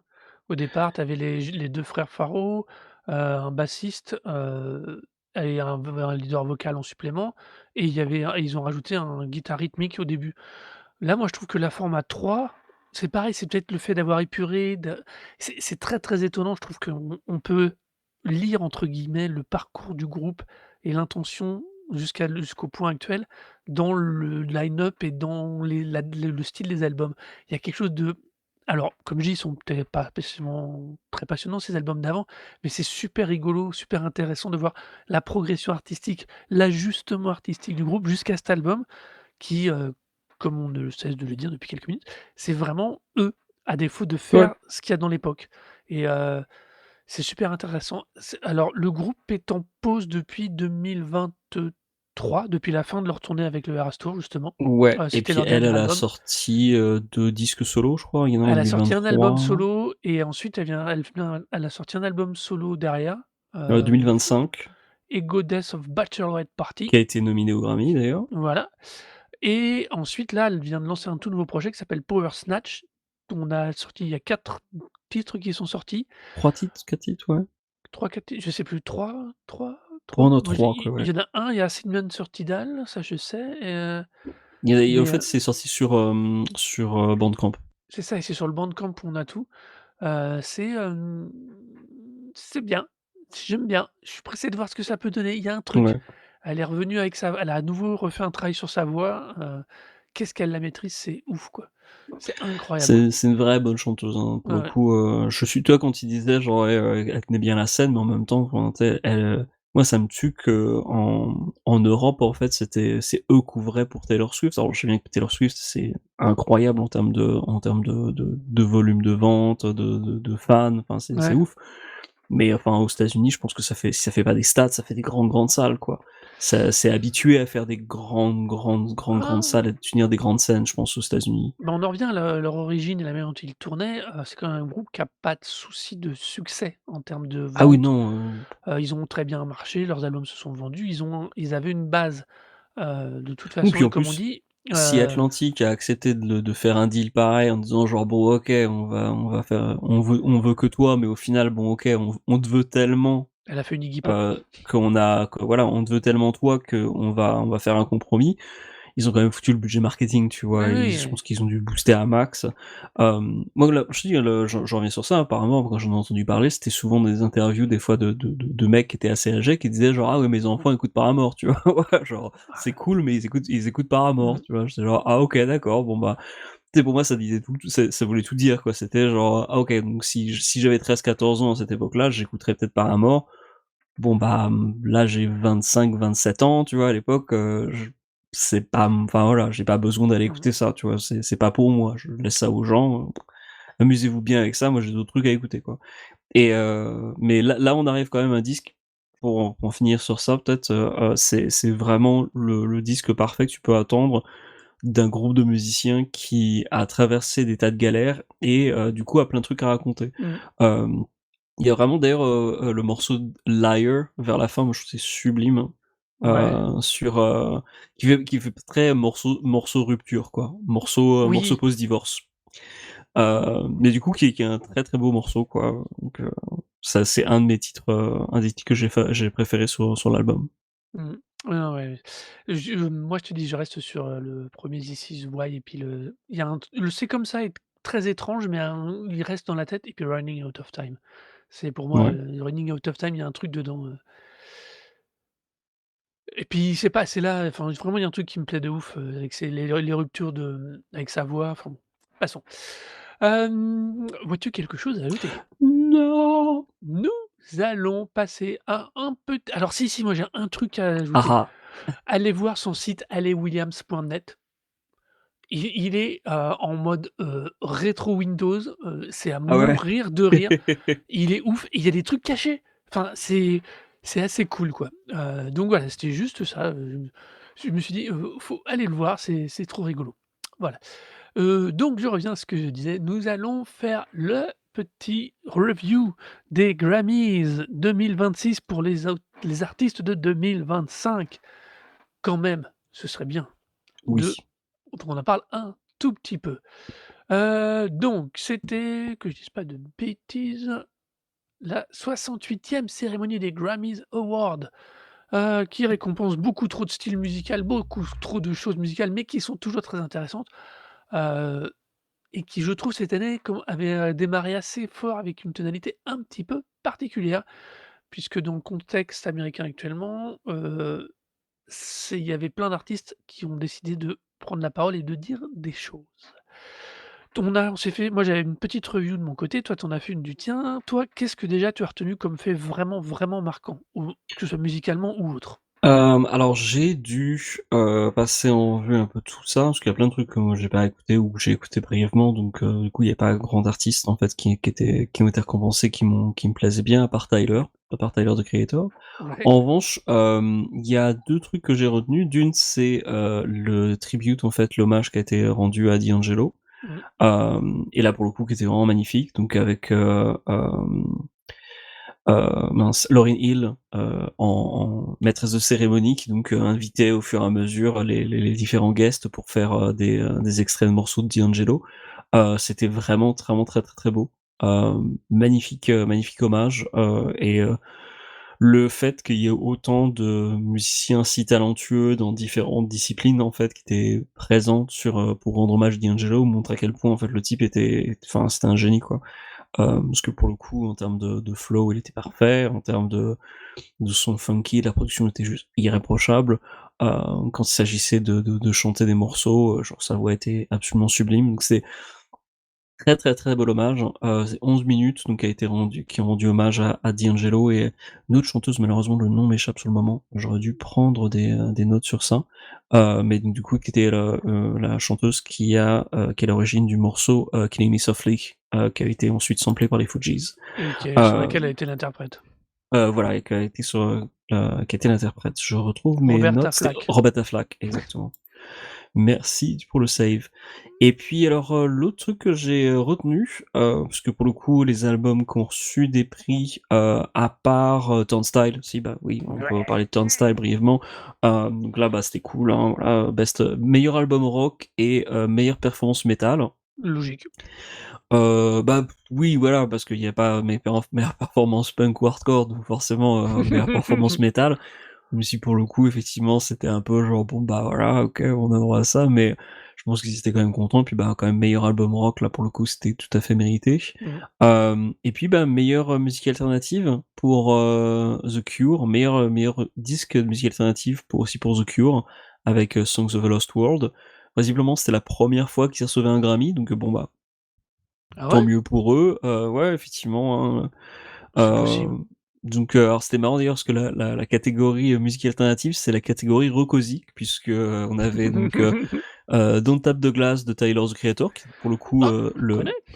l'album que je préfère largement à Chronocopia qui a reçu une des récompenses, Moisturizer de Wet Leg et Ego Death at a Bachelorette Bah, Party de Hayley Williams. c'est vrai que j'avais Donc pas fait voilà, gaffe, ouais. donc effectivement, c'était le prix Récosique, donc peut-être, enfin, un moment qu'on parle du dernier The Cure, parce que pour le coup, j'avoue que en fait, le dernier The Cure, quand il est sorti, je l'ai écouté et je l'ai pas tant que ça j'ai pas tant retenu que ça, mais c'est le disque qui m'a poussé, en fait, à explorer la discographie de The Cure depuis. Mmh. Et donc du coup, maintenant, j'écoute énormément de disques de The Cure, je me suis refait d'une coteau, Désintégration, Wish, enfin, c'est grosse tuerie, Kiss Me, Kiss Me, Kiss Me, dont tu avais parlé plusieurs épisodes. Donc c'est l'album qui m'a un peu, poussé à creuser et à me dire genre: «Putain, mais tu con, pourquoi tu pas, enfin, c'est des singles que tu écoutais quand tu étais gamin, qu'est-ce que tu fais?» Et donc du coup, je suis content que du coup, Songs of Lost World, ait reçu une performance Mmh. et enfin, ait reçu une récompense. Et puis un autre truc que je voulais mettre peut-être en valeur, c'est, le prix pour la meilleure, meilleur album Americana, Ouais. qui a été donné du coup à Jean-Baptiste pour l'album Big Money. Ouais. Alors, Jean-Baptiste, on avait parlé, dans la dernière saison pour, son hommage à Beethoven, Mmh. donc qu'il avait fait une interprétation de Beethoven avec, des touches blues. Moi, j'avais trouvé ça absolument magnifique et en fait, cette année, en 2025, en fait, il a sorti 2 disques de rhythm and blues super classiques qui sont très, très, très, très bons. Et Big Money est vraiment un sublime album, quoi. Il y a de très, très, très beaux morceaux dessus. Il y a des trucs, juste, enfin, vraiment super entraînants, puis des trucs beaucoup plus, dramatiques. Le morceau, Maybe est juste absolument magnifique. Mais enfin, Lean on My Love, Lonely Avenue, Do It All Again, c'est juste vraiment un très, très beau disque. Donc si vous avez pas écouté ça, pour le coup, c'était une récompense bien méritée. Et en fait, il y avait un autre truc d'ailleurs que je vais mentionner, qui était dans des catégories un peu, vers le bas. C'est, la catégorie du meilleur album de spoken word. Mmh. Alors pour le coup, d'habitude, c'est le genre de truc que je connais rien du tout, mais en fait, cette année, ils ont donné une récompense à l'album, alors Words for Days Volume 1 de Mad Skills. Alors, est-ce que tu sais qui est Mad Skills? Non, je vais pas m'avancer. Alors, Mad Skills, c'est un rappeur qui vient de la Virginie et donc du coup qui était un petit peu tout seul, à l'époque. Son premier disque, il est sorti en 95 et du coup, c'était un mec qui faisait du battle rap en gros. C'est un mec Ouais. qui a fait sa enfin qui est un super bon rappeur, mais un rappeur pour genre: «Ouais, je te défonce avec, des punchlines, quoi». Et donc l'album From Where, qui est son premier album, c'est un pur album de boom bap, juste, ultra classique, mais ultra efficace. Il y a des productions à l'époque par Madlib et par Jay Dilla, donc c'est vraiment du tu sais, il avait été bien entouré, mais le disque a été, perdu dans la masse des sorties. Il a eu une réédition, en mi-2010, début 2010, et c'est comme ça que je l'avais découvert. Le morceau, The Nod Factor, Ouais. donc qui est le 3e morceau sur l'album, c'est du classique, genre si vous aimez le boom bap, il faut écouter ce morceau. C'est le beat, la production, je crois que c'est Madlib à la production, juste Ouais. énorme, Ouais, le bah, truc énorme. ça y Genre est, je l'ai noté pour aller l'écouter le maintenant. refrain est juste monstrueux, c'est la perfection. Et donc du coup, c'est un type qui a sorti son disque en 95, qui a pas vraiment marché et en fait après, bah, il a continué tout seul en indé, il y a pas eu d'albums de lui qui ont vraiment été notés, mais je trouve qu'il a commencé à faire du podcast, donc il avait une petite, une petite notoriété comme étant, bah, genre, voilà, un mec, un vieux de la vieille, tu vois? Qui pouvait Mmh. parler, du coup, avec expérience, puis, bah, c'était un putain de rappeur, quoi. Et vraisemblablement, donc du coup, en 2025, il a fait un disque de spoken word et qui est un disque, alors, en fait, qui s'articule sur, les jours de la semaine, en gros. Donc du coup, alors c'est très spiritualité, un peu catholique, donc très genre, voilà, on s'inspire de ce que le Très-Haut nous donne, on essaye de vivre au jour le jour et de soutenir les uns les autres. Honnêtement, c'est plutôt touchant. Je l'ai écouté, c'est pas Ouais. un disque sur lequel je veux revenir tout le temps, mais c'est quand même assez bien foutu mais j'étais très surpris et très content pour lui, en fait, qu'il ait droit à un Grammys, même si c'est pas pour sa carrière de rappeur, mais du coup plus sa carrière de poète, parce que pour le coup, enfin, c'est un mec quand même qui a galéré, quoi.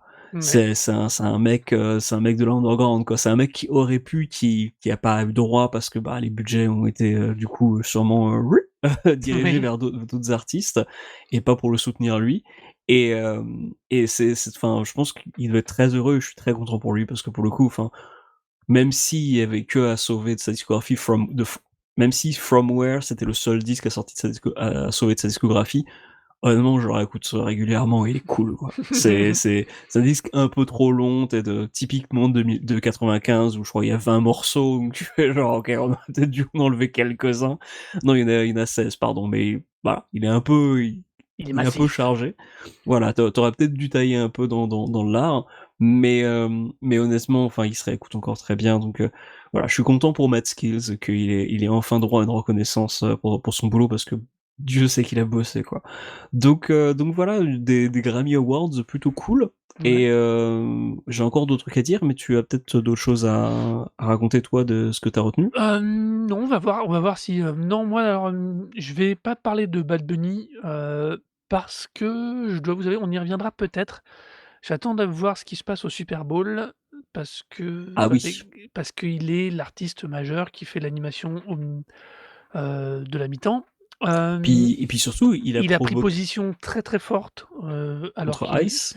contre la Ice, étant lui-même espagnol, mexicain, que je dise pas de bêtises? Oui, c'est mexicain, ouais. Mexicain, ayant lui-même donc été mexicain, ayant eu des paroles très nettes, très claires, ne maîtrisant pas spécialement l'anglais de façon très courante.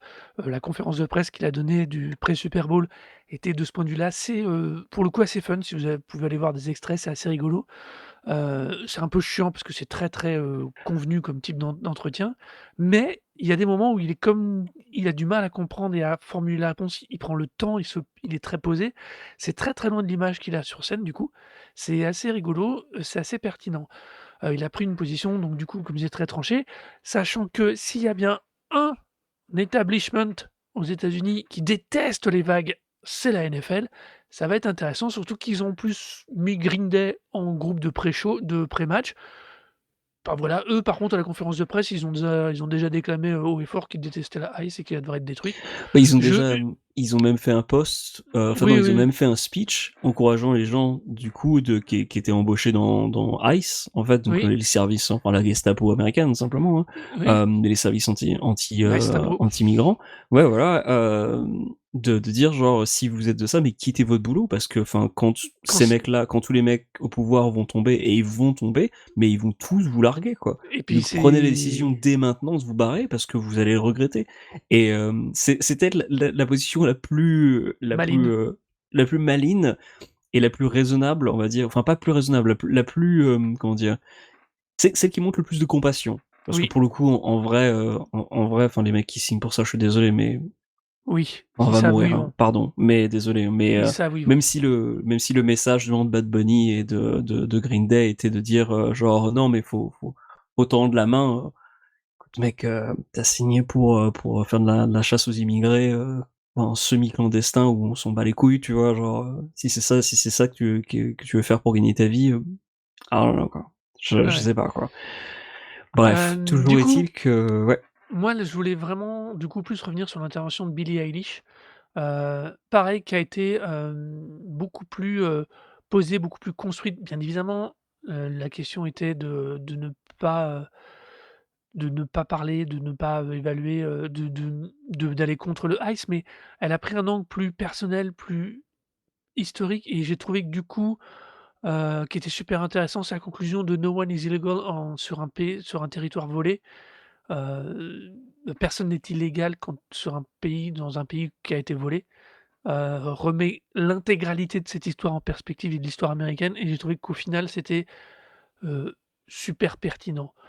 C'est un slogan qui était très populaire, en fait, pendant le mouvement Black Lives Matter, en Voilà, fait, qui avait été très utilisé, mais pour le coup, qui mérite effectivement là d'être, extrêmement, enfin, répété inlassablement parce que, il faut pas oublier enfin, que ça pour ne ceux veut qui ne rien savent pas, Billie dire. Eilish est une jeune femme blanche, donc le fait qu'elle reporte ce message-là du Black Lives Matter, c'est vraiment comme je dis, c'est une remise en perspective de leur histoire et de même récente et Oui, puis en c'est, plus, c'est une gamine de 24 ans, j'ai regardé, voilà. enfin, elle est méga jeune et pour le coup, c'est quand tu regardes en fait les déclarations en plus de autant de Billie Eilish que de Bad Bunny, il y a une certaine tension, quoi. Ils savent vraiment ils doivent être très précis dans la manière dont ils ont à s'exprimer, qu'ils peuvent pas vraiment, aller en dehors du script, quoi. Qu'ils savent qu'ils vont être sanctionnés d'une manière ou d'une autre s'ils en font trop et rien que le fait de s'exprimer, de cette façon-là, de Mmh, prendre d'engagement politique aux Grammy Awards, même si tout le monde applaudit et fait genre: «Ah oui, c'est trop, trop bien», c'est un risque. Et il y a une véritable tension qui se ressent dans la manière dont mmh, ils ont s'exprimer et qui souligne bien le fait qu'on est quand même dans un pays où même prendre des positions qui sont quand même plutôt raisonnables, hein, de dire genre: «Bah non, chasser des personnes juste parce qu'ils sont en situation illégale et les déporter d'une manière, violente, et criminelle, c'est inacceptable». Ça reste, un pays qui est maintenant sous le joug de enfin, qui vit une dictature, hein, donc ouais, ouais. tu sens véritablement la conscience du fait que si tu t'exprimes contre la dictature, bah, tu vas pas forcément, tu dans une position de pouvoir parce que tu es une célébrité, donc normalement tu es dans une position où tu devrais pas être sujet à trop de représailles, ou en tout cas pas de manière trop évidente, mais on sait jamais. Donc Oui du coup, tu et faut faire puis gaffe, quoi. de ce point de vue-là, les Surtout grand mec comme États-Unis, pour les artistes, ils ont une très mauvaise histoire dans l'histoire américaine qui est avec le macartisme et la fameuse blacklisting des acteurs qui étaient soi-disant, communistes. Donc oui, bah, oui, ils ont clairement, ouais. déjà, eux, de ce point de vue-là, au niveau artiste, les artistes ont on a déjà le système américain a déjà essayé de bien les mettre sous la coupe. Mais je vais donc revenir quand même à de la musique un petit peu. Je ne parlerai pas non plus de la meilleure chanson rock qui a été donnée à Nine Inch Nails pour As Alive As You Need Me To Be, qui était un des morceaux de Tronares où on en avait parlé et ce n'était pas du Nine Inch Nails, c'était d'une Trent Reznor. Non, je vais plutôt revenir sur quelque chose qui m'a un peu plus surpris, surtout que je l'ai revu, pas le jour même, mais un peu plus tard en fouinant sur le détail. C'est, et bah, qu'il y a eu le film Sinner a eu 2 Grammy, D'accord, oui. et j'étais super surpris parce que, on voulait en parler, on n'a pas eu le temps d'en parler, je crois pas autant qu'on aurait en voulu. J'ai été super surpris parce qu'ils ont la meilleure bande originale de compilation, ça j'adore, ce qui est assez logique, on va être honnête. Oui. Et surtout, là où ça m'a le plus scotché, c'est que alors je retrouve l'intitulé parce qu'évidemment je ne l'ai plus sous les yeux. Ils en ont chopé un deuxième qui est pareil, qui est pour la BO, enfin qui est pour la construction de la BO et je ne le retrouve plus évidemment. Est-ce que c'était C'est pour spécialement le l'in entre guillemets «l'intermède musical» en fait de du film du coup? alors je ne sais plus, je vais hop, c'est là, meilleure bande machin, ça je l'ai dit et voilà et c'est pour la meilleure chanson écrite par Miles Catton pour I Lied to You qui est dans Sinner. Je savais Oui, même pas qu'il l'avait écrit pour le film. alors c'est le morceau du coup qui est interprété pendant dans le film en fait? Oui, c'est ça et Oui, c'est bah, le oui, mor c'est c'est l logique parce que c'est le moment le moment clé du film quoi pour ouais, le coup, c'était là d'ailleurs pour moi là quand je l'ai vu, la raison pour laquelle je voulais absolument qu'on en parle dans l'émission, c'était pour ce moment-là en fait. Le mais film en lui-même est cool, il y a ouais, pas, cool, voilà, il y a rien à cool, enlever, il est bien, mais ce moment-là, c'était vraiment de la grosse maîtrise. ouais, C'était ce moment où tu disais genre: «Ah OK d'accord, mais d'accord». quand même dans les meilleures chansons écrites, Sinner en a placé 3 dans cette catégorie. Écrite Ouais. pour le média visuel, ils ont placé 3 et leur deuxième Grammy, comme je disais, c'est carrément sur la BO, sur le score qui est de Ludwig Göransson, c'est lui qui l'a eu. Donc ils ont eu meilleure compile, meilleur score. C'est presque une comédie musicale, Sinners, hein. Ouais, bah oui, on maintenant que j'ai eu le temps de le revoir, on en reparlera un jour, Ouais, ouais, c'est pour moi, proprement de cette chose. c'est juste c'est un film qui se vend en disant genre: «Hey regardez, c'est un film d'horreur» et puis tu commences le film, tu fais genre: Ah, ça met du temps à arriver. Puis quand ça arrive, c'est genre: «Ah bah, c'est un film d'horreur. Ah bah non, en fait, c'est une comédie musicale. Ah d'accord». Mais c'est bien, hein, c'est Ouais, pas une critique négative, hein, c'est juste de dire on t'invite pour un truc et en fait, quand ce à quoi tu as droit, c'est quelque chose d'autre, c'est pas mieux, mais c'est extrêmement bien branlé de ce point de vue-là. ouais, ouais.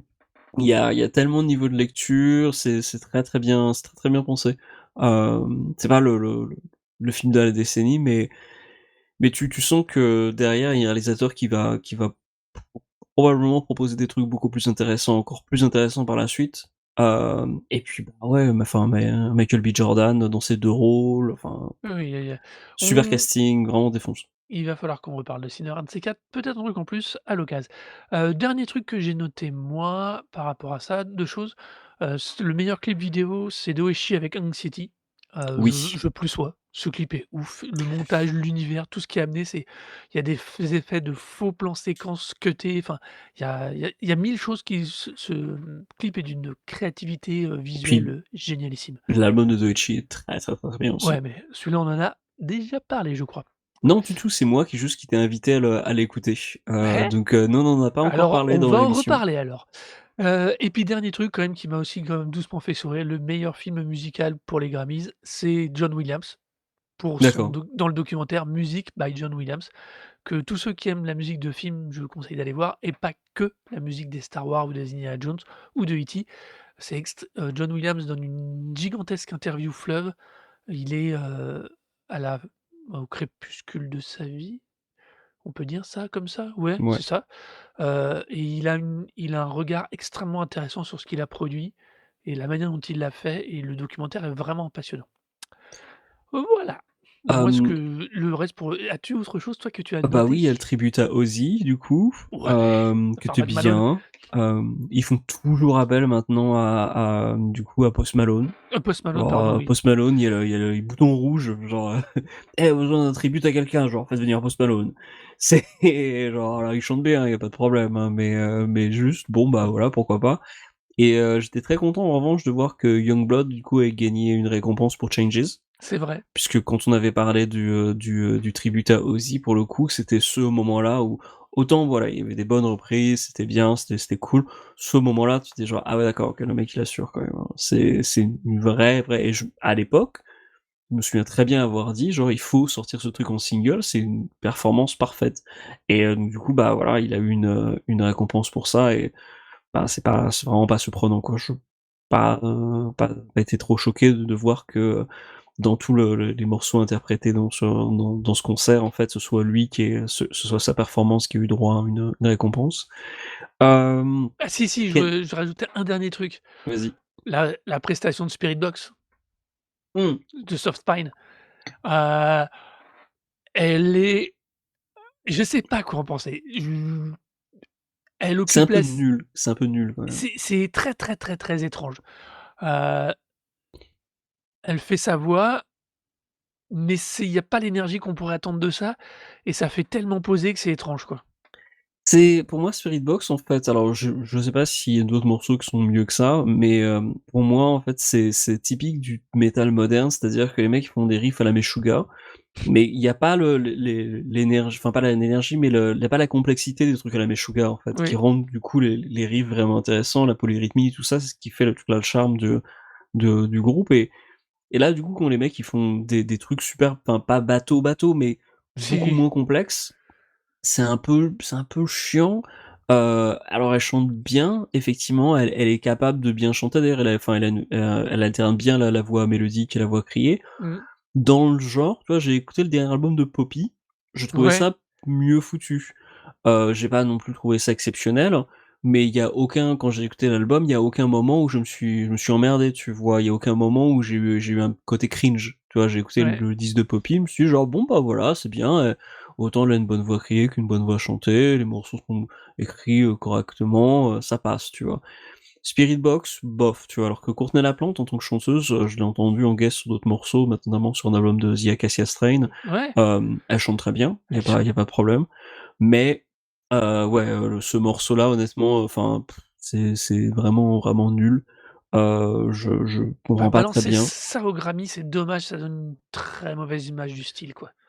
Ouais, enfin bon après de toute façon C'est c'est les les États-Unis. États-Unis, hein, les trucs, métal comme ça, ils en ont partout donc c'est pas comme s'il y avait bran tu sais, c'est pas comme en France où s'il y avait une performance d'un groupe comme ça, tu vois, tu te dirais genre: «Ah ben non, ça donne une mauvaise image» parce que c'est la première fois que les gens qui regardent ce genre de récompense vont voir un groupe de métal alors que là, en Alors, l'occurrence, ça arrive tout le temps, quoi.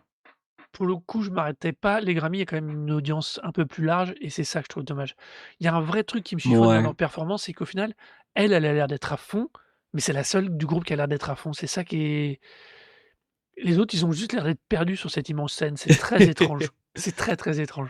Ouais, bah, c'est justement, je m'attendais à ce que tu bien aimé, du coup, parce que je me disais genre: «Ah ouais, je vais en parler», mais genre bon, OK et donc je suis content quand même que ça on est Non, d'accord pour dire que c'était un peu c'est pas ouf, quoi. non, c'est pas ouf. Voilà, c'est bon résumé, pas ouf. Note Voilà, pas ouf. c'est voilà, exactement. C'est pas comme quand Gojira Mmh, fait, voilà, autant le morceau qu'ils ont fait au show pour l'ouverture, c'était des JO, c'est ça, hein? ouais. Autant je trouve nul à chier personnellement, je peux vraiment pas le «Ah ça ira», c'est je trouve ça vraiment de la merde.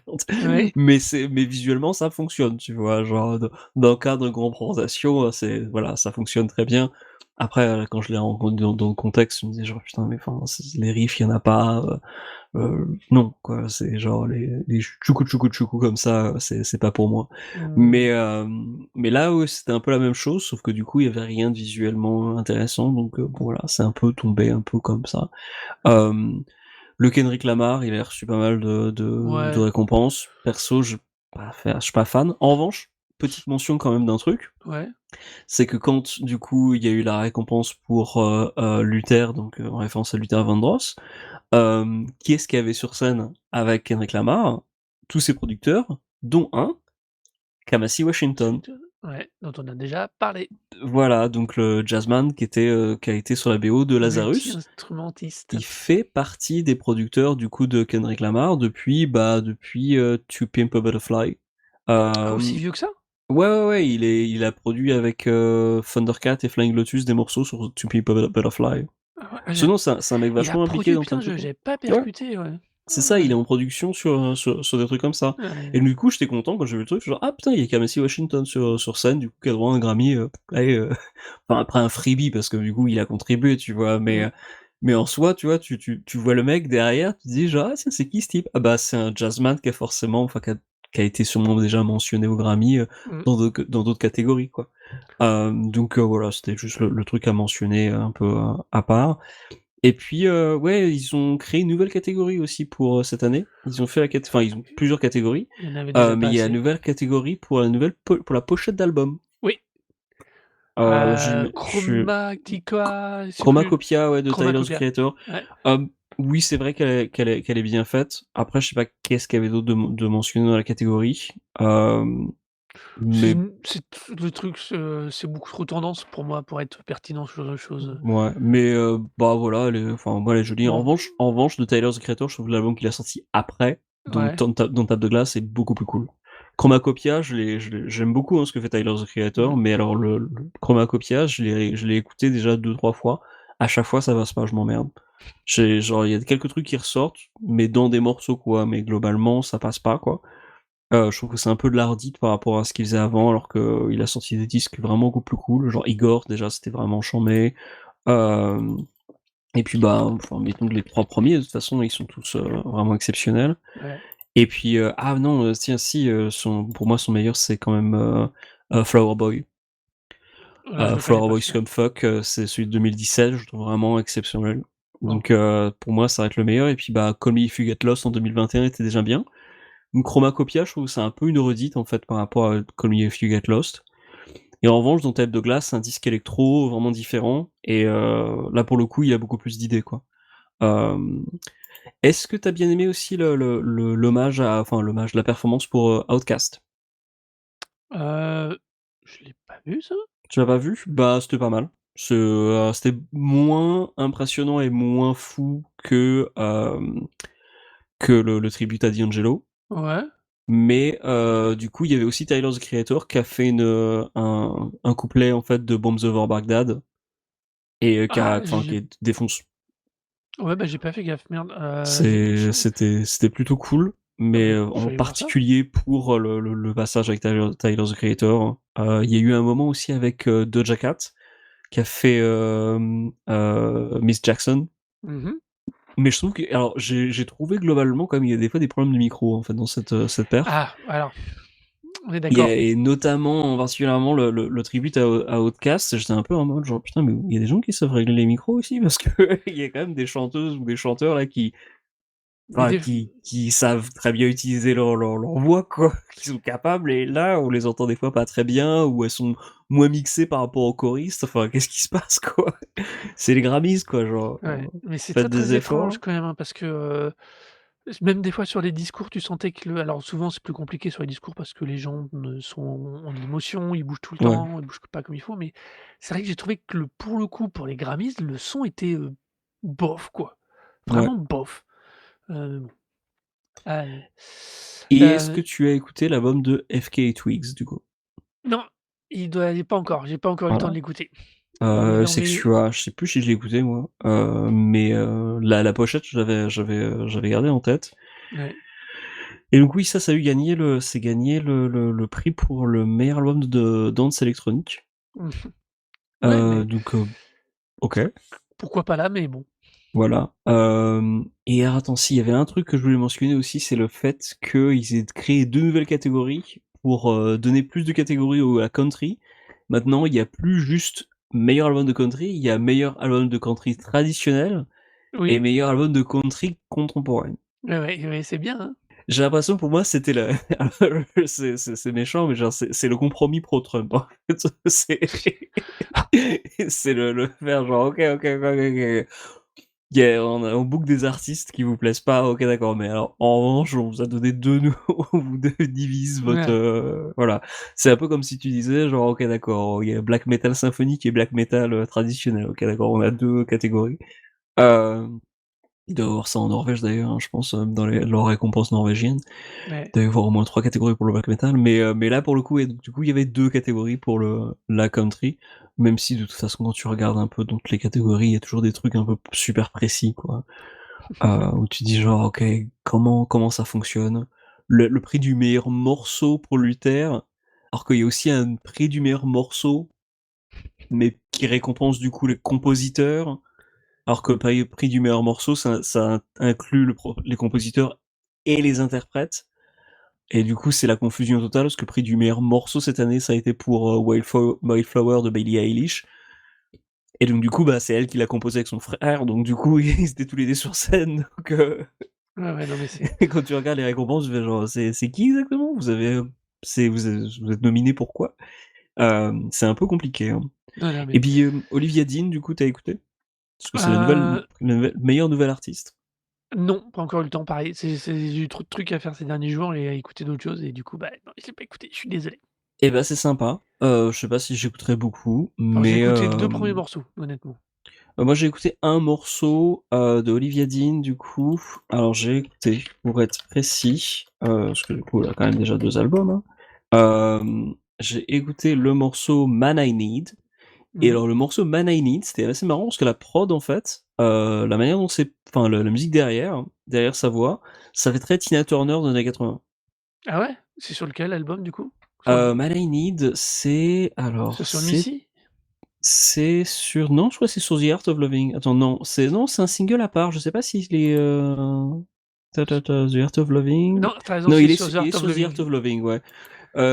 Et ça m'a fait penser à du Tina Turner, alors que sa voix, en fait, c'est une voix beaucoup plus, comment dire, il y a un peu plus de grain dans. C'est pas une diva, tu vois. Elle est plus Elle pousse douce, elle pas est à fond, quoi. plus ronde, sa voix, que Tina Turner. Ouais, Tina était très, très rauque, hein. ouais. Et donc du coup, c'était pas mal. J'avoue que j'ai écouté ça, je suis genre bon bah bien, d'accord. Je Bah, sais moi pas c si voilà, c'est les Grammy, hein, donc meilleur nouvel artiste, qui du coup, premier a une carrière sûrement de pop quoi, mais c'était pas désagréable quoi. bah, c'est moi j'ai écouté du coup le début, du même album, The Art of Loving, donc l'intro m'a un petit peu laissé circonspect les 40 secondes d'intro. Après les 2 premiers morceaux, bah, oui, mais j'aimerais que le son soit plus dur. Avec sa voix, D'accord. ça serait quelque chose de super fort, quoi. Après, elle a 2 albums, elle est, relativement jeune, rien ne dit on sait pas vers quoi elle va. Ça peut être intéressant. Et elle est anglaise, non? J'ai pas de bêtises. Oh là, je sais plus, j'ai pas Parce vérifié. que j'ai cru voir sur sa biographie que, elle était originaire d'un patelin. Alors peut-être que alors à moins que ce soit un truc qui est, tu vois comme, aux Elle est États-Unis, de ils ont des Londres. elle est de Londres, voilà, donc du coup, Oui, c'est c'est bien un ce patelin, que je suis d'accord. oui, voilà. Non, non, parce que dans sa carrière, moi, j'avais vu qu'elle était à, Walthamstow et en fait, ça m'est échappé de la tête que c'est un quartier de Londres, Walthamstow. Donc du coup, oui, effectivement, ouais, elle est londonienne, donc Ouais. bah, voilà, Elle est née cool. alors Wikipédia, hein, elle est née dans le London Borough of Haringey, je sais pas comment Haringey, ouais, qui est le quartier jamaïcain et guyanais, a priori. Voilà, voilà. je découvre, hein. Donc voilà. Voilà, donc du coup, bah, voilà, Olivia Dean, bon, bah, ben, c'est bien, voilà, cool. C'est on n'en parlera pas forcément plus, mais c'était pas désagréable. Mais en gros, de toute façon, globalement, enfin, il y avait rien de choquant, en fait, dans ces Grammy Awards, les déclarations étaient tout à fait, enfin, À part celles qu'on a raisonnables, citées, le quoi. reste était extrêmement raisonnable. Voilà, personne n'a fait de grands mouvements, mais globalement, je veux dire musicalement, d'un point de vue des gens qui ont eu droit à des récompenses, bah, il y a pas grand monde de super expérimentaux, tu vois? Mais, globalement, c'est des gens tout à fait, raisonnables, enfin des morceaux quand tu les écoutes, tu dis genre: «Bah oui, c'est cool». Bah, c'est Il y a pas bon il y a résumé, pas de c'est pas comme s'ils avaient à une époque donné une récompense à la tectonique, tu vois? C'était pas c'est un peu c'était ça, pas choquant, quoi. c'est clair. Donc voilà, des Grammy Awards tout à fait standards et sympas. Et je pense que ça va être la conclusion de cet épisode, qu'en penses-tu? Ah oui! Très bien, vous pouvez retrouver tous nos réseaux sociaux et tous nos épisodes sur la page de Recosic, lepodcast.fr, recosic.lepodcast.fr. Venez nous dire ce que vous en avez pensé, venez nous dire du bien, du mal, de nos avis, de nos opinions. Venez échanger et commenter sur tous ces réseaux sociaux. On espère vraiment que cet épisode vous aura plu ou pas, mais dans tous les cas, faut nous le dire. Et puis voilà, on vous prépare la suite, prochainement et rapidement. Comme d'hab, on va essayer de toujours garder le rythme et on vous dit, bah, à très bientôt! Bisous!